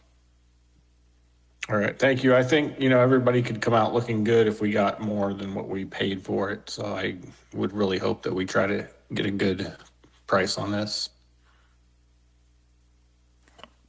Ms. Burleson? I just want to say historically, we've talked about a Southside Elementary for 30 plus years.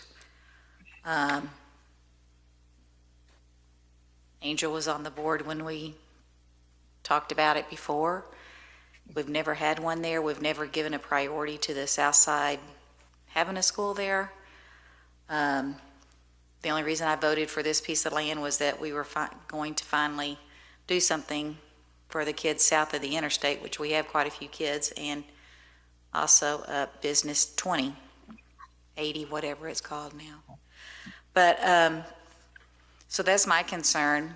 I do realize it's where it's located and the reason for that location.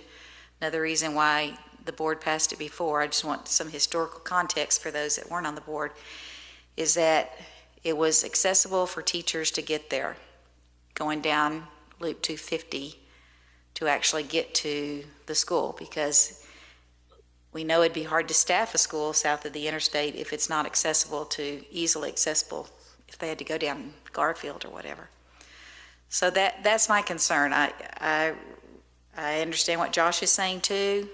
Things have changed, but it is a good piece of land, and I'm just wondering if we're ever going to do anything for the south side. Are we going to move it up? Are we going to build a school somewhere else for them? Or I know that we're looking at some consolidation, but I also go to Costco and Sam's during the daytime, and there's a lot of kids not in school for whatever reason, and I don't think that they're homeschooled. So I think we have a lot of kids just not attending any school at all right now. And that's some of our drop in our, not attendance, but in our enrollment. Yeah, I think when the property was purchased, it was well intended, right? I just think what's evolved out there at this point,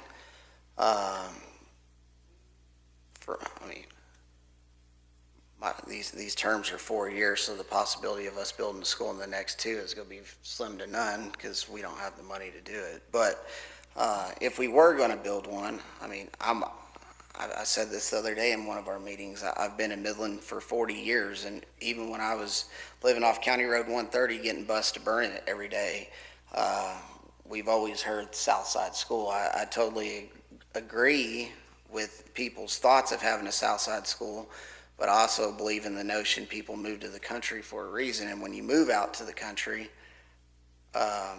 you have to know you're not going to have a neighborhood school. And even if we were in good faith, I don't think for the surrounding area of that piece of property now, I don't think in good faith we'd have the support to build a school right off the I-20 across from a truck stop with oil field businesses right next door to the playground, essentially. I mean, that's my take on it. Well, in the past, we've always talked about elementary on the south side. I still think we need one. Where would we put one? I don't know. And right where the property is located, we also have the issue of commercial trucks with hazardous material. That's something that we need to be cognizant about. Yep, absolutely, right there. But as you said, things changed. In the middle of a complex like that, I don't think it's going to be a go. If we can get what we paid for it and some, I think would be money ahead. I hate to see it go away, but my opinion is I don't think it's a good place for a school. It could have been. Anyone else? I just have one more question, I guess, for Tucker. And we keep doing all this stuff and saying for the budget or whatever, we're going to sell this, sell that, but that's only good for 1 year, right? I mean, when you throw in, say you have a $7 million budget, so you're going to sell land, your $7 million worth of land, that's only for 1 year. You're still going to have a budget deficit the next year you're going to have to do. We haven't factored the sale of this property into next year's budget. Okay. But still. It is one-time surplus, yes, ma'am. But, I mean, just because you sell it this year or next year doesn't mean you have to spend it this year or next year. Correct. And that would almost be going into the long-term strategy that we reviewed in the Finance Committee meeting, where if we did ever sell land, to put it over into the local capital projects to actually get it outside of the general fund balance, and then having it there at the discretion of the board when needs come up, and y'all would be able to address items as needed and whenever they arise. like replacing 17 buses that come with unfunded mandates. Yes, sir. Is there anything else we can use the land for? Not at this time, at my knowledge. Like a hub for the bus barn or something? No? We've, working with Dr. Hill, we've recommended that we not have a hub for the transportation.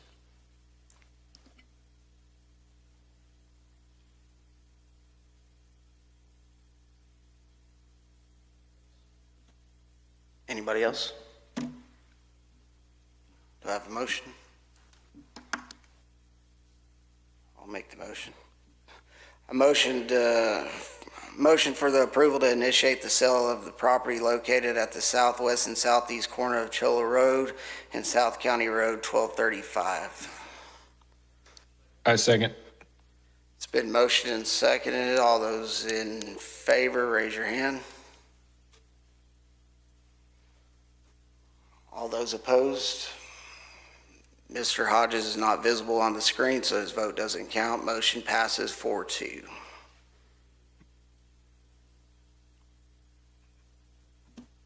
Do you want to be on record voting, Mr. Hodges? You keep coming in and I out. keep getting kicked off. Yes, I'm for selling the. Let's just well, now you're froze.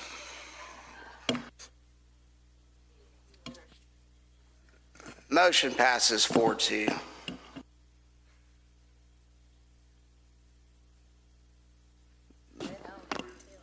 Moving on to agenda item 11.3, discussion of and request for approval of RFP number 26-72, CNS cafeteria tables. Mr. Taylor.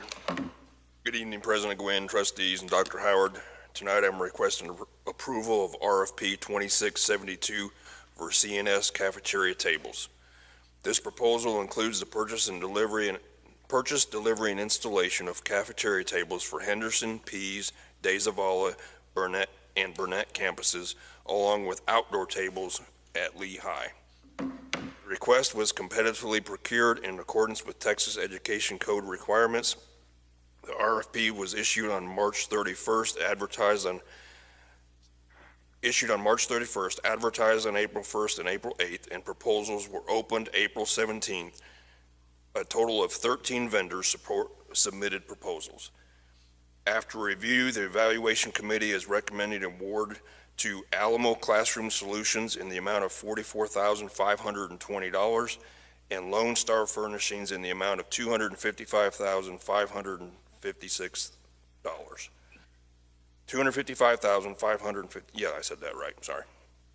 The total estimated expenditure is $300,556 and will be paid from budgeted CNS federal funds. This purchase is part of the district's approved Texas Department of Agriculture spend down plan for child nutrition services fund balance. These upgrades will improve cafeteria functionality, enhance the student dining environment, and reduce future maintenance and repair costs while maintaining compliance with TDA requirements. Administration recommends approval of RFP 2672 CNS cafeteria tables as presented. Questions? I move to approve as presented. It has been motioned and seconded for the approval of RFP number 26-72 CNS cafeteria tables. All those in favor, raise your hand. Dr. Freeze, are you for it? Sorry, I can't see your hand. It looks like it may be outside the view. Now he's froze. Holy. Motion I have a passed. question. What's that, Dr. Freeze? I just had a question. Does it come out of the general budget, or it's a special budget that can't be spent on anything else? Is that true? That's correct. This is federal funds specifically for child nutrition. Okay, all right. So it has been motioned and seconded. All those in favor, raise your hand. Motion passes 7-0. Thank you. Moving on to agenda item 11.4, discussion of and request for approval of RFP 26-87 CNS kitchen equipment. Mr. Taylor. Thank you. The second item tonight is request for approval of RFP 2687 for CNS kitchen equipment. This proposal provides turnkey solution for removal, delivery, and installation of kitchen equipment as part of the district's continued effort to upgrade kitchen facilities across the district. The request was competitively procured in accordance with Texas Education Code requirements. The RFP was issued on April 15th, advertised on April 16th and April 23rd. The proposals were opened on May 6th. A total of 6 vendors submitted proposals. The RFP is recommended for award by line item to provide best overall value to the district.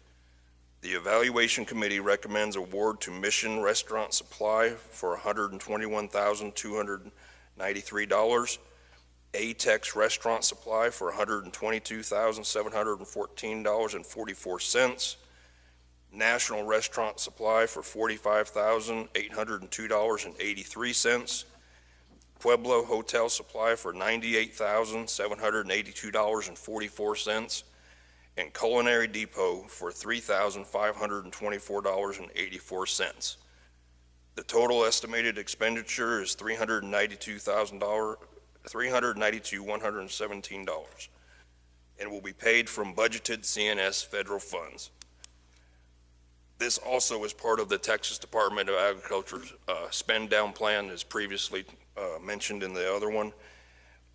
At this time, the administration recommends approval of RFP 2687 CNS kitchen equipment as presented. Questions? Motion? I move. It has been motioned and seconded for the approval of RFP number 26-87 CNS kitchen equipment. All those in favor, raise your hand. Motion, it's unanimous, motion passes. Moving on to agenda item 11.5, discussion of and request for approval of RFP number 26-65 Avalon and Thomason Drive extensions, Park Hill. All right, President Gwynn, Dr. Howard, and members of the board, I'm pleased to provide an update on the roadway infrastructure improvements supporting the new Midland Lee High School. On August 26th, the board approved a capital improvements development agreement with the City of Midland for the extension of Avalon Drive and Thomason Drive. Under the agreement, Midland ISD is responsible for 30% of the project cost, and the City of Midland is responsible for 70%, with the city's contribution capped at $10,549,895. Competitive sealed bids for the roadway improvements were opened on April 29th. 2 bids were received from qualified reputable contractors. Reese Albert was the low bidder with a bid of $11,096,232.36. CSB, the bid method, does not require scoring of proposal information, only validation that the contractors can perform the required scope of work, which was done during the bid evaluation. As a reminder, as part of the developers agreement, Midland ISD will pay for the full construction cost up front, and the City of Midland will reimburse its portion over the next 3 years. These payments are scheduled for January 31st of 2027, 2028, and 2029. This structured repayment allows the city to fulfill its obligation to provide public roads and utilities around the site without exceeding its current annual budget constraints.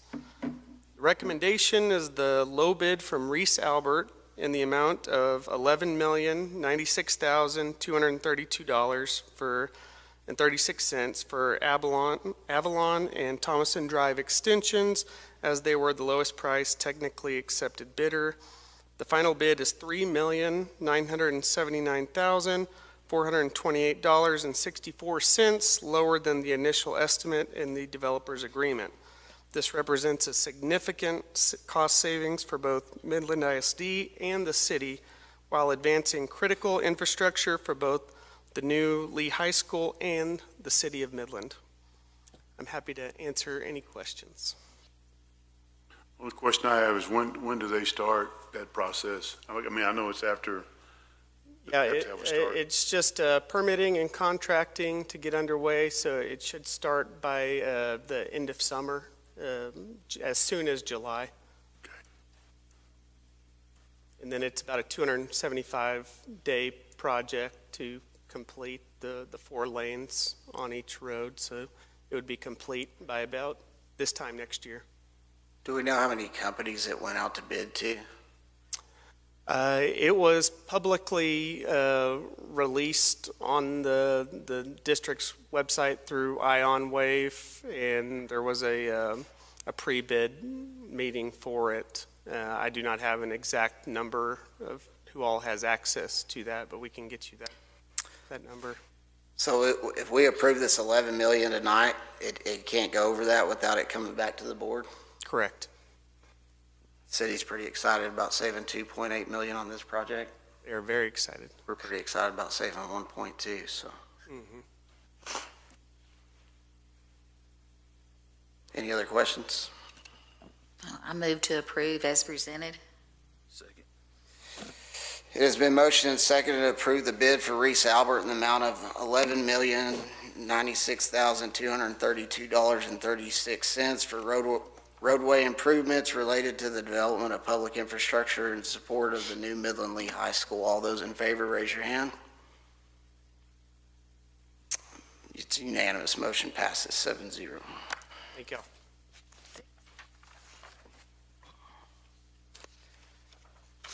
Moving on to agenda item 11.6, discussion of and request for approval of instructional materials, social studies K11, geometry, and algebra 2. Ms. Bueno. Not Ms. Bueno. Just me. She's taking this one off. She's said enough tonight, hasn't she? And I think she's got one more.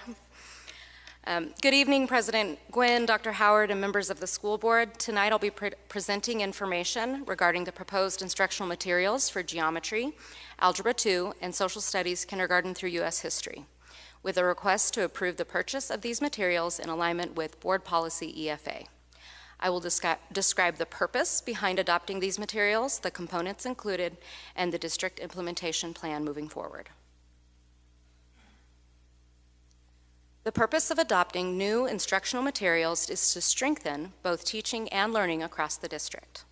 Currently, geometry and algebra 2 and social studies kindergarten through U.S. history have not had new instructional materials adopted since the last textbook adoption cycle. For teachers, these resources are designed to support lesson internalization, ensure instruction remains aligned to grade level standards, and create greater consistency across classrooms and campuses. For students, these materials will provide structured opportunities to engage deeply with TEKS-aligned content through reading, writing, discussion, and practice. To ensure consistent instructional materials are provided, we propose the adoption of these new materials. For K through 8th grade, for kindergarten through 8th grade, we recommend My World by Savas. And for world geography, world history, and U.S. history courses in social studies, we recommend Nystrom Active Classroom. We recommend Envision Math by Savas for geometry and algebra 2. These instructional materials include several key components intended to support implementation and student success. Teachers will have access to class sets of textbooks for geometry, algebra 2, and middle school social studies, along with pre-built instructional slides to support daily instruction and planning efficiency. For elementary social studies, student consumables will also provide structured opportunities for daily note-taking, reading, writing, and application of learning. This ensures that we have materials in students' hands. All of these materials will also include built-in supports for all learners, helping teachers have ease to differentiate instruction and increase accessibility for all students. In geography, world history, and U.S. history, digital textbooks access through Nystrom Active Classroom ensures that students and teachers can access updated global content and resources as needed. The district has established a phased implementation plan to ensure thoughtful rollout and sustained support. From January through March, the district researched available instructional materials to identify the strongest options for students and for teachers. In April, teachers previewed these materials and provided feedback, while district coordinators began planning professional learning opportunities.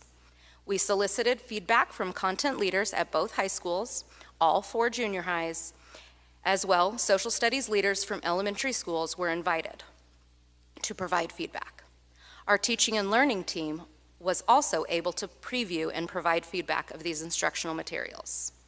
In May, we are moving forward with a request for board approval and the purchase process using our allotted instructional material funds. Currently, coordinators are developing year-at-a-glance documents and unit plans aligned to these new materials. Throughout June and July, teachers will have opportunities to engage and become familiar with the resources prior to implementation. Beginning in August 2026 and continuing through May 2027, campuses will fully implement the materials and receive ongoing professional learning and support provided by district coordinators. This will ensure that teachers, no matter when they were hired, will be able to access and effectively use these new instructional resources. We appreciate the teachers on the screen for taking the time to preview the materials and provide positive feedback for these instructional materials. In closing, these instructional materials are intended to strengthen instructional consistency, increase access to grade-level learning, and provide teachers and students with high-quality resources aligned to the expectation of TEKS, or Texas Essential Knowledge and Skills. Thank you for your time and consideration. I'm happy to answer any questions you may have. Questions? Got anything? I move that we, I got a question. Go ahead, Dr. Freed. So did anyone on the committee or you object that we don't have textbooks for high school kids in social studies? So the high school teachers talked about that or looked at that. They were excited to finally have resources that they could utilize and talked about different ways that they could make sure that text was in students' hands. They didn't object to not having textbooks because they were glad for a comprehensive resource. So previously, have we had textbooks? I believe the last time we had textbooks in students' hands were back in 2015. And I can speak a little to that, having been at the secondary level. Even when we had textbooks, they typically only used class sets. They didn't, the students didn't leave the classroom with the books unless there was a reason to. See, I just feel that a big reason that we're not doing as good as we used to is because kids don't take these books home to, write notes, outline it. It's just, our study skills have just gone down the drain, and I don't like it. So I'm not going to vote for this, but I'll just leave it there.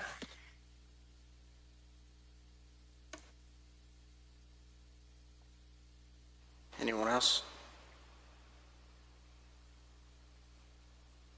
Have a motion? second. It's been motioned and seconded for the approval of instructional materials, social studies K through 11, geometry and algebra 2. All those in favor, raise your hand. All those opposed? Motion passes 5-2.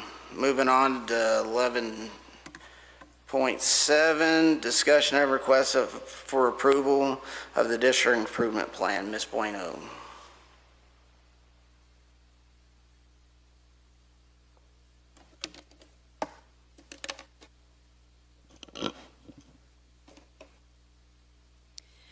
Good evening, President Gwynn, members of the board, and Dr. Howard. Tonight, I have the pleasure of walking you through the district improvement plan process and will request approval of the 2026-2027 district improvement plan goals, performance objectives, and strategies. The MISD District Improvement Plan is in compliance with Texas Education Code Sections 11.252, 11.185, 11.186, Board Policies AE Local and BBE Local. The District Improvement Plan serves as the blueprint for continuous improvement by aligning all district planning efforts with the adopted board goals and providing structured framework for implementing the strategic plan. The district follows a linear process in developing the district improvement plan, beginning with the comprehensive needs assessment, aligning goals and performance objectives, and concluding with the development of district-wide strategies. The comprehensive needs assessment includes data trends from the past 5 years and data for multiple measures. So we look at data for attendance, STAR, iReady, CCMR, graduation rates, SATs, ACTs.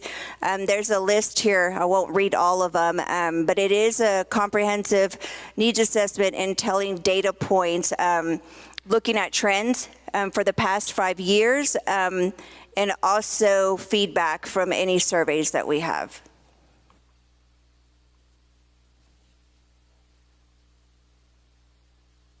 Problem statements are a concise description of the issue that needs to be addressed. The problem statements answer the who and what. So in order for you to write your problem statement, we do what is called a root cause analysis, where we answer a series of questions and get down to the root cause of that issue or concern or data point. Problem statements are then filtered through our district board goals to ensure that there is alignment. So we look at the data, but we ensure that we are in alignment with our board goals. What you will notice different about this year's district improvement plan, and Ms. Shockley mentioned this earlier, is we did add the special services strategic plan to what in the plan is looks like Go F. It's not a board goal, but it's listed as Go F. And then we have the goals 1 through 9 outlined. The next step in the process is to identify performance objectives, which are measurable annual targets designed to support progress toward each long-range goal. These objectives are written as SMART goals. They're specific, measurable, achievable, relevant, and time-bound.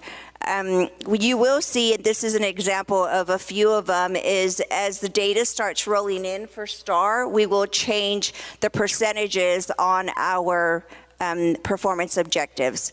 But because we're waiting for accountability and we're waiting for STAR, we still have not put the measurable outcome yet. But that did not keep us from already digging into the data we currently have and addressing those with district-wide strategies. The last step in the district improvement planning process is developing strategies. And strategies are actions taken to accomplish a district objective or a goal. A strategy can be thought of as the how to achieve the objective. If there are multiple ways you will achieve a goal, then there are multiple strategies written. And you will see that in our district improvement plan for next year. So the committee that met for the district improvement plan entailed several people from different departments across the district, looking at their data points, then coming together to create this district improvement plan. We did not just roll over previous year's strategies. We looked at the strategies that we still needed to continue, but we also eliminated strategies that we no longer needed, and then we added strategies that were needed to move forward with our goals. I would like to highlight that the district improvement plan is a living document, meaning it is reviewed and revised multiple times a year. Revisions are needed as we collect new data from assessments, observations, and community feedback. Formative reviews are also executed strategies are reviewed 3 times a year. This concludes my presentation, and I will be requesting board approval of the district improvement plan for the 2026-2027 school year. Questions? Motion? It has been motioned and seconded for the approval of the district improvement plan. All those in favor, raise your hand. All those opposed? Abstaining? Mr. Hodges, what was your vote for the record? Motion passes 7-0. Thank you. Moving on to agenda item 11.8, discussion of and request for approval of the 2026-2027 Midland ISD compensation plan. Ms. Garcia. Thank you, President Gwynn, members of the board, and Dr. Howard. Before I begin my presentation, I do want to clarify that number for you, Mr. Hernandez. I was able to drill down while I was sitting there, and the answer to your question is 21 SPED TAs and a total of 44 overall across the district. That number was grossly inaccurate before, so I wanted to clarify that. Thank you, ma'am. All right, moving on. So good evening again, President Gwynn, members of the board, and Dr. Howard. This evening, we're seeking approval of the 26-27 compensation manual. Some of the major changes to the compensation plan this year are based on financial constraints, but they include the following. Continuing House Bill 2 requirements aligned to teacher compensation and the teacher incentive allotment. The compensation plan continues to be refined to support greater consistency, competitiveness, and alignment across the organization. All principals have been transitioned to a standalone pay plan to reflect the unique scope and leadership responsibilities of their roles. Pay ranges within each pay plan have been compressed to control payroll expenses across the same pay grade and promote more equitable compensation among employees performing similar work. Stipends have been reviewed and adjusted to better align with current market value and industry benchmarks. We take into account the job assignment and work assigned outside of the school day and off-contract work when making edits to stipends. Strategic role adjustments are being implemented to ensure compensation more accurately reflects job responsibilities, operational demands, and areas with increased staffing difficulty. Over the course of the last 3 years, compensation has continued to increase. Although we have been conservative with the increases that have been approved based on the deficit, we have conservatively approved raises over the last 3 years. First-year teacher pay has increased from $58,500 to $61,600 in this year's plan. House Bill 2 also positively contributed to the changes in compensation to better retain teachers with 3 or more years of experience. The compensation plan continues to be compliant with House Bill 2 requirements. To put this information into context, a teacher in 23-24 on pay grade 5 was making $62,450 in 2023-2024, and in 2026-27, that same teacher will be making $69,402, a difference of $6,952 in that time since 2023-2024. In addition to the standard base compensation for all employees, the district contributes $503 monthly for a total of $6,036 towards employee benefits. We also provide basic life insurance and a wellness program that covers an additional $75 per month if employees choose to participate, and also an employee assistance program, making the total contribution for each employee between $6,066.68 and $6,966.68. The graph that you see on your screen shows how our compensation for teachers is well above market value, and we have worked over the last year to widen the gap for teachers with 5 or more years of experience. Overall, administration is recommending a 1% increase for all employees for the 26-27 school year. This comes at a cost of $1.76 million. At this time, I'd be glad to answer any questions that you may have. Otherwise, I recommend approval of the 26-27 compensation manual as presented. I know we've received several emails over the last week about stipends, and were we able to visit with those groups and get that sorted out? Yes, sir, and you saw some changes that were made today. I sent you an email earlier today. You should have a copy of that with you on a hard copy at your desk. Those changes were in response to that, to make sure that we are recruiting those difficult to staff positions.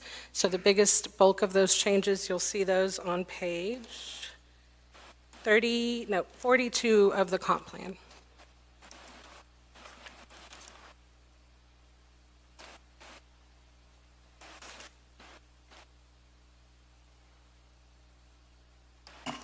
You'll see those changes in blue.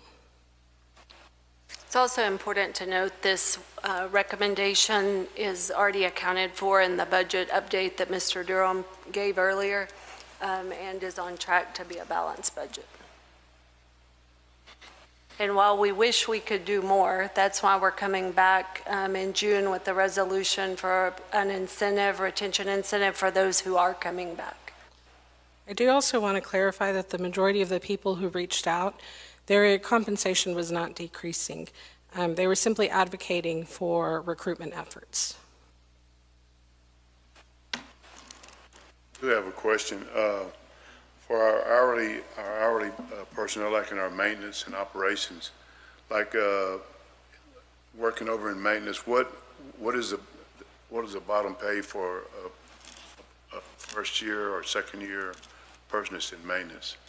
I mean, is it $10 an hour or? It varies, yes, sir. Let me give you that exact number. And we don't actually step raise them. It's based on the experience they bring in. So, you know, if they're coming in with no experience, they're going to start closer to the minimum.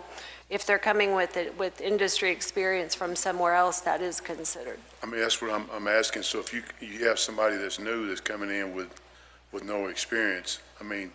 Our minimum pay for our auxiliary group is $14.40. And that's pay grade 1. That is pay grade 1. And it goes up to? It goes upwards to. So 1% raise is maybe 2 cents an hour? $40.50 is the highest pay grade on that. Say it again? $40.50 is the highest pay grade minimum for auxiliary. And then can you repeat your question? I was just, the lowest pay that we have, you said was $14 an hour, so a 1% raise is going to be?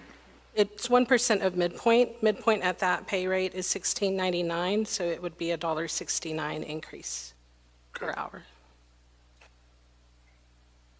Okay. I mean, I understand, you know, our teachers and our admin and people like that are important, but the people that's outside doing some of the work as well, keeping buildings clean and doing maintenance, those people adds a lot of value as well. Yes, sir. I looked at the financial expert to confirm my math, and that's only 17 cents an hour, not $1. I thought that was. I do want to point out, I completely agree with what you're saying, and that's why back in 23-24, we recommended a 4% increase for pay grades other than those on the administrator professional pay plan. We're just in a position right now where a 1% is what we feel comfortable with.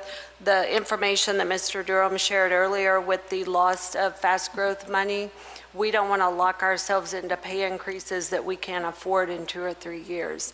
And so the strategy we would like to use is just like with this year, if we end up in a surplus, coming back at the end of the year and being able to give some retention incentives back to those who are going to be returning the next year. I mean, I truly understand that. I was just making a point. No, I completely agree. Mr. Hodges?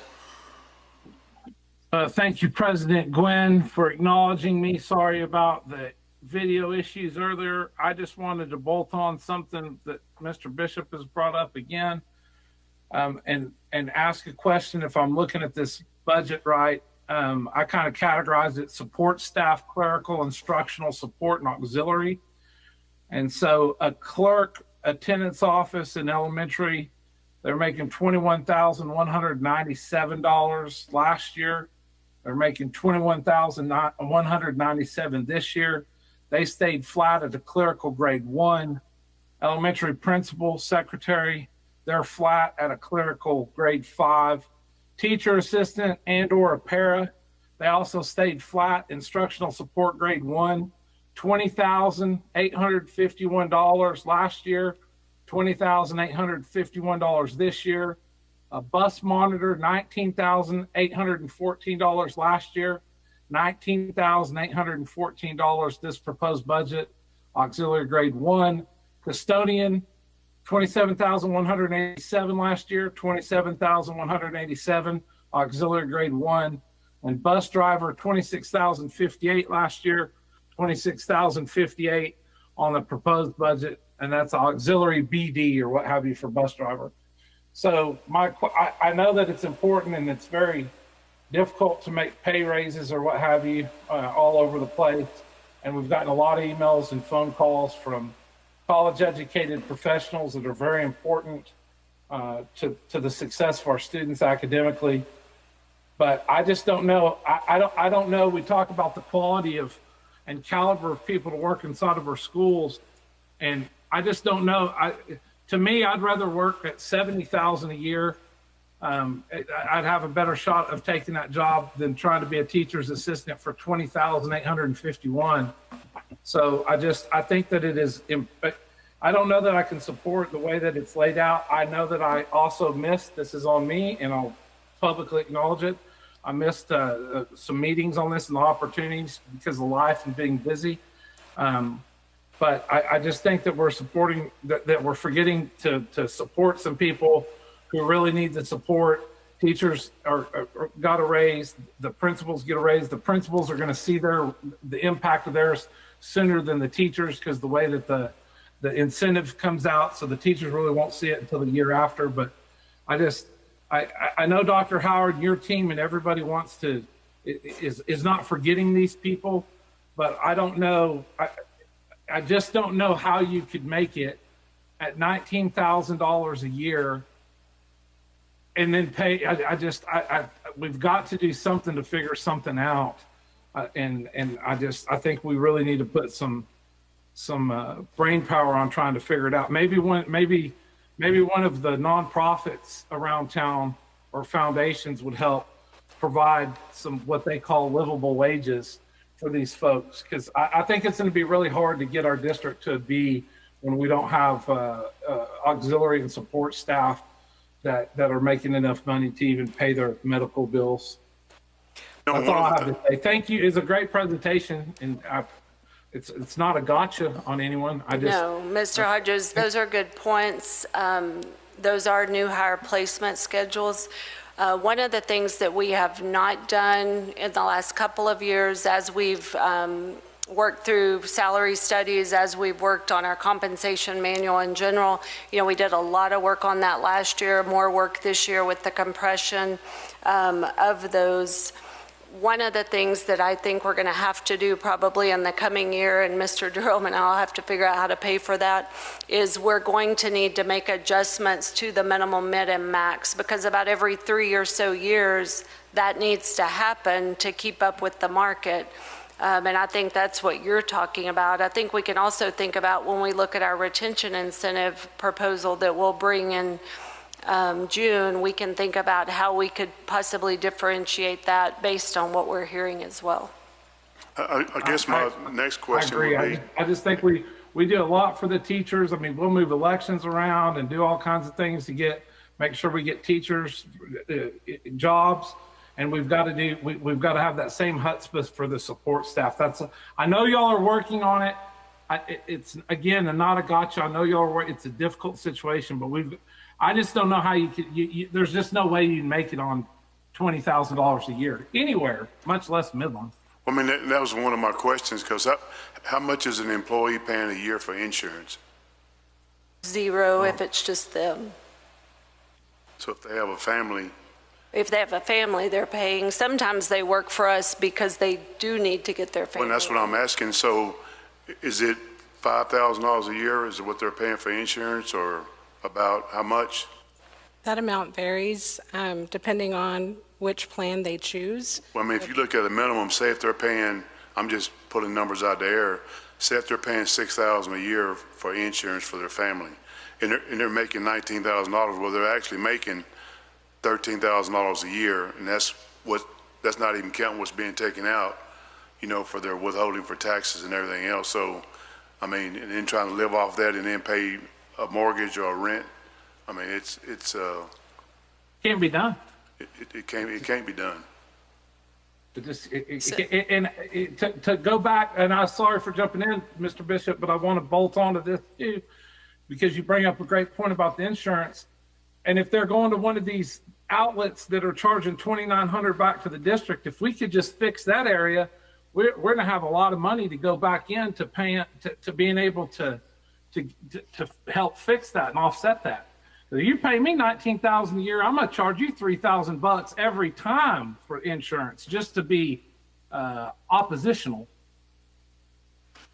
Well, I think it's important that, we always say, well, the bus drivers are first person to say hello to a student and the last person to say goodbye to a student every day.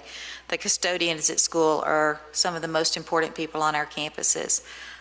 They interact with the kids. They, in a different way than a teacher does to give them confidence in the hallways.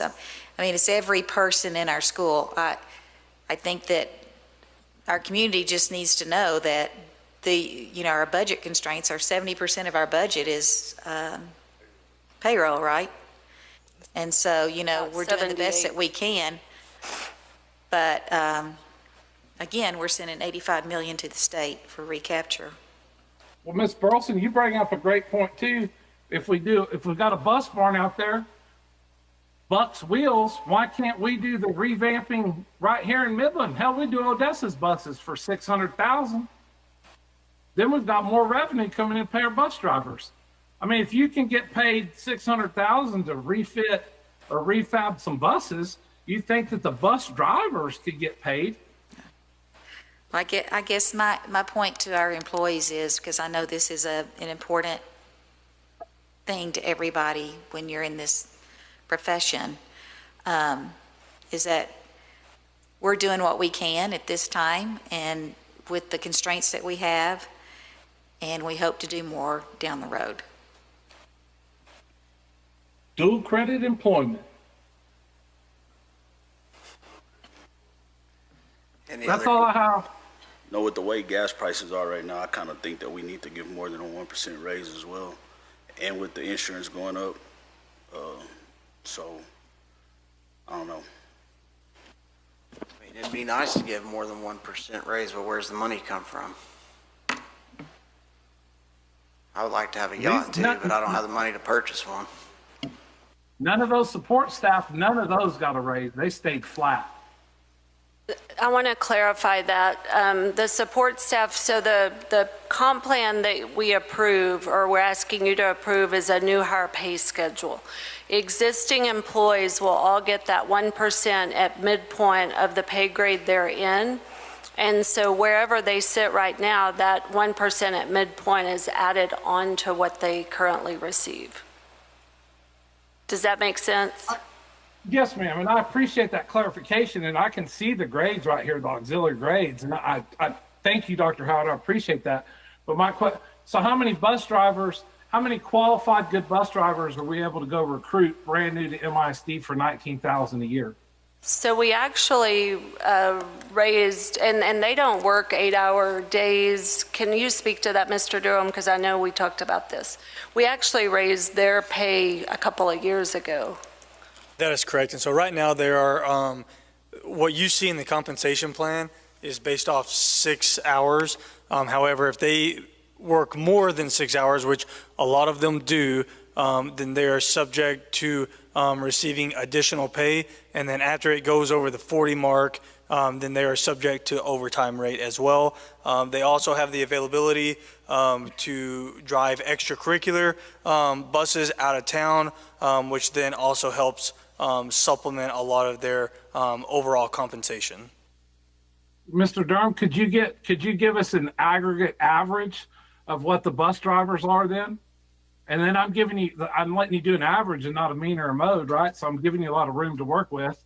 But I'd like to know what these like TAs, like I understand 19,000, like new hire is on the low end, but I want to see where our average support staff, what they're making on an average to work within MISD for you. It's, again, this is not a gotcha, but I have a problem given we have a finite amount of resources to be able to give people raises.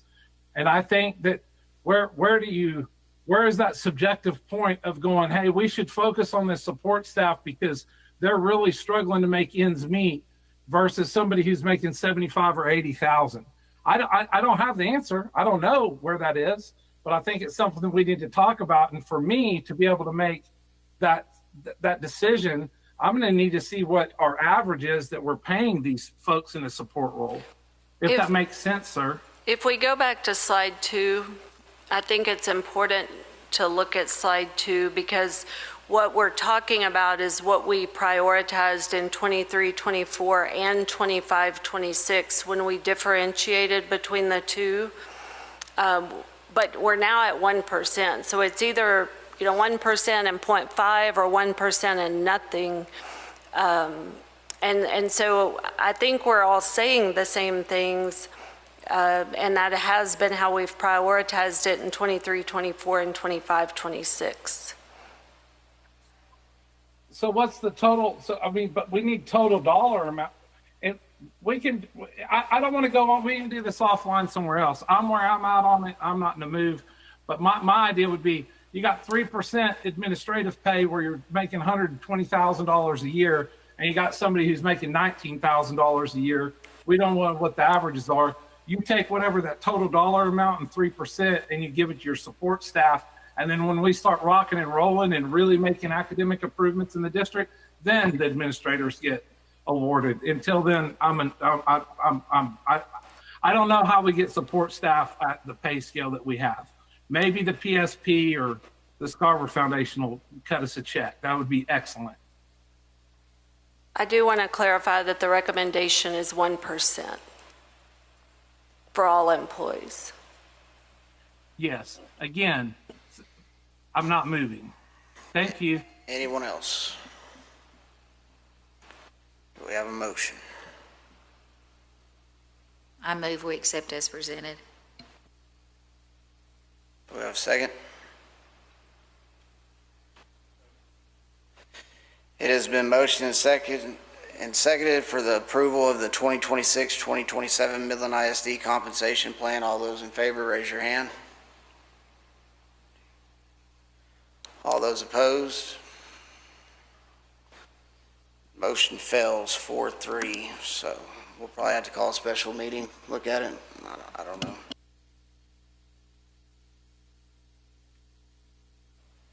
We have a special meeting on June 10th. Mr. Durham, do you want to speak to any implications on that? Or we'll have to bring it on June 10th? Okay.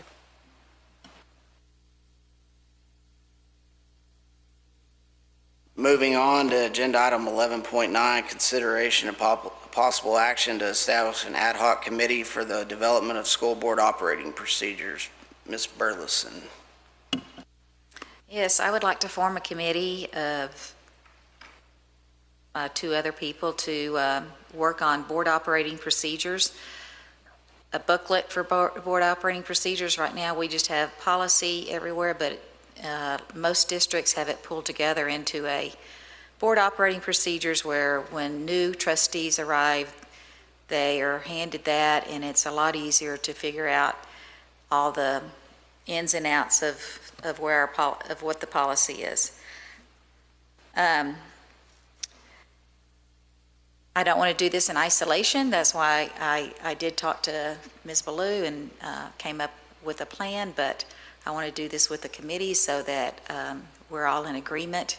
Once the committee comes up with the board operating procedures along with administration, help on it as well, that we'd bring it to the whole board for a workshop in approval and go through the policy committee as well. Yeah, I know you and I have talked about this several times in the last month or so, but I think there's aspects of it that'd be really handy. Just a quick guide to being a trustee, I guess you would. So, I mean, when you get elected, you just kind of get thrown to the wolves. And, you know, I think there is some aspects we got to be real careful of being a single member district. But like I said, form the committee and see where it goes. It's not going to be something I think me and you've discussed. It's going to take a little time to get it done. I think Ms. Blue has quite a bit of experience doing this. I think she just did one in Conroe, so I think it'd be good. A motion to approve as presented by Ms. Burleson. Second.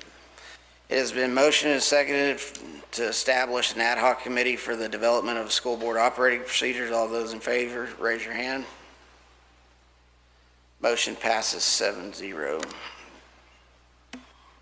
Moving on to agenda item 12, closed session in accordance with Government Code Section 551.001, Section 551.071 for the purpose of private consultation with board's attorney on any or all subjects regarding all matters authorized by law, and to discuss the pending litigation and possible action related to the JJEP for the 2026 school year.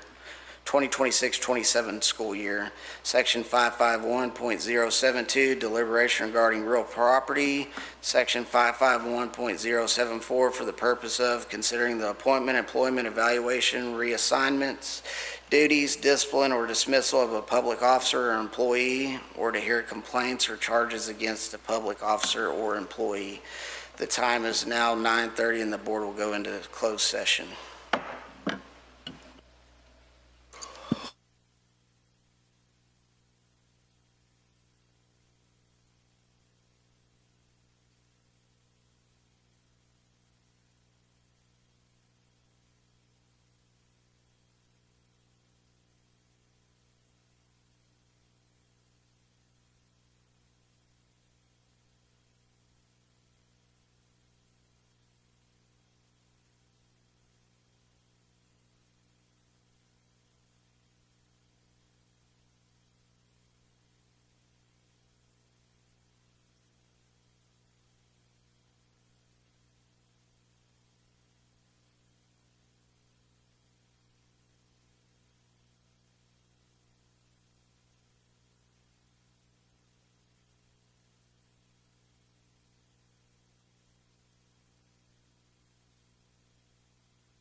The time is now 10:33 PM and the board's reconvening out of closed session. There's no action to be taken out of closed session. Do I have a motion to adjourn? It has been motioned and seconded to adjourn. All those in favor, raise your hand. It's unanimous. The time is now 10:33 PM and this meeting of the Midland Independent School District Board of Trustees is adjourned.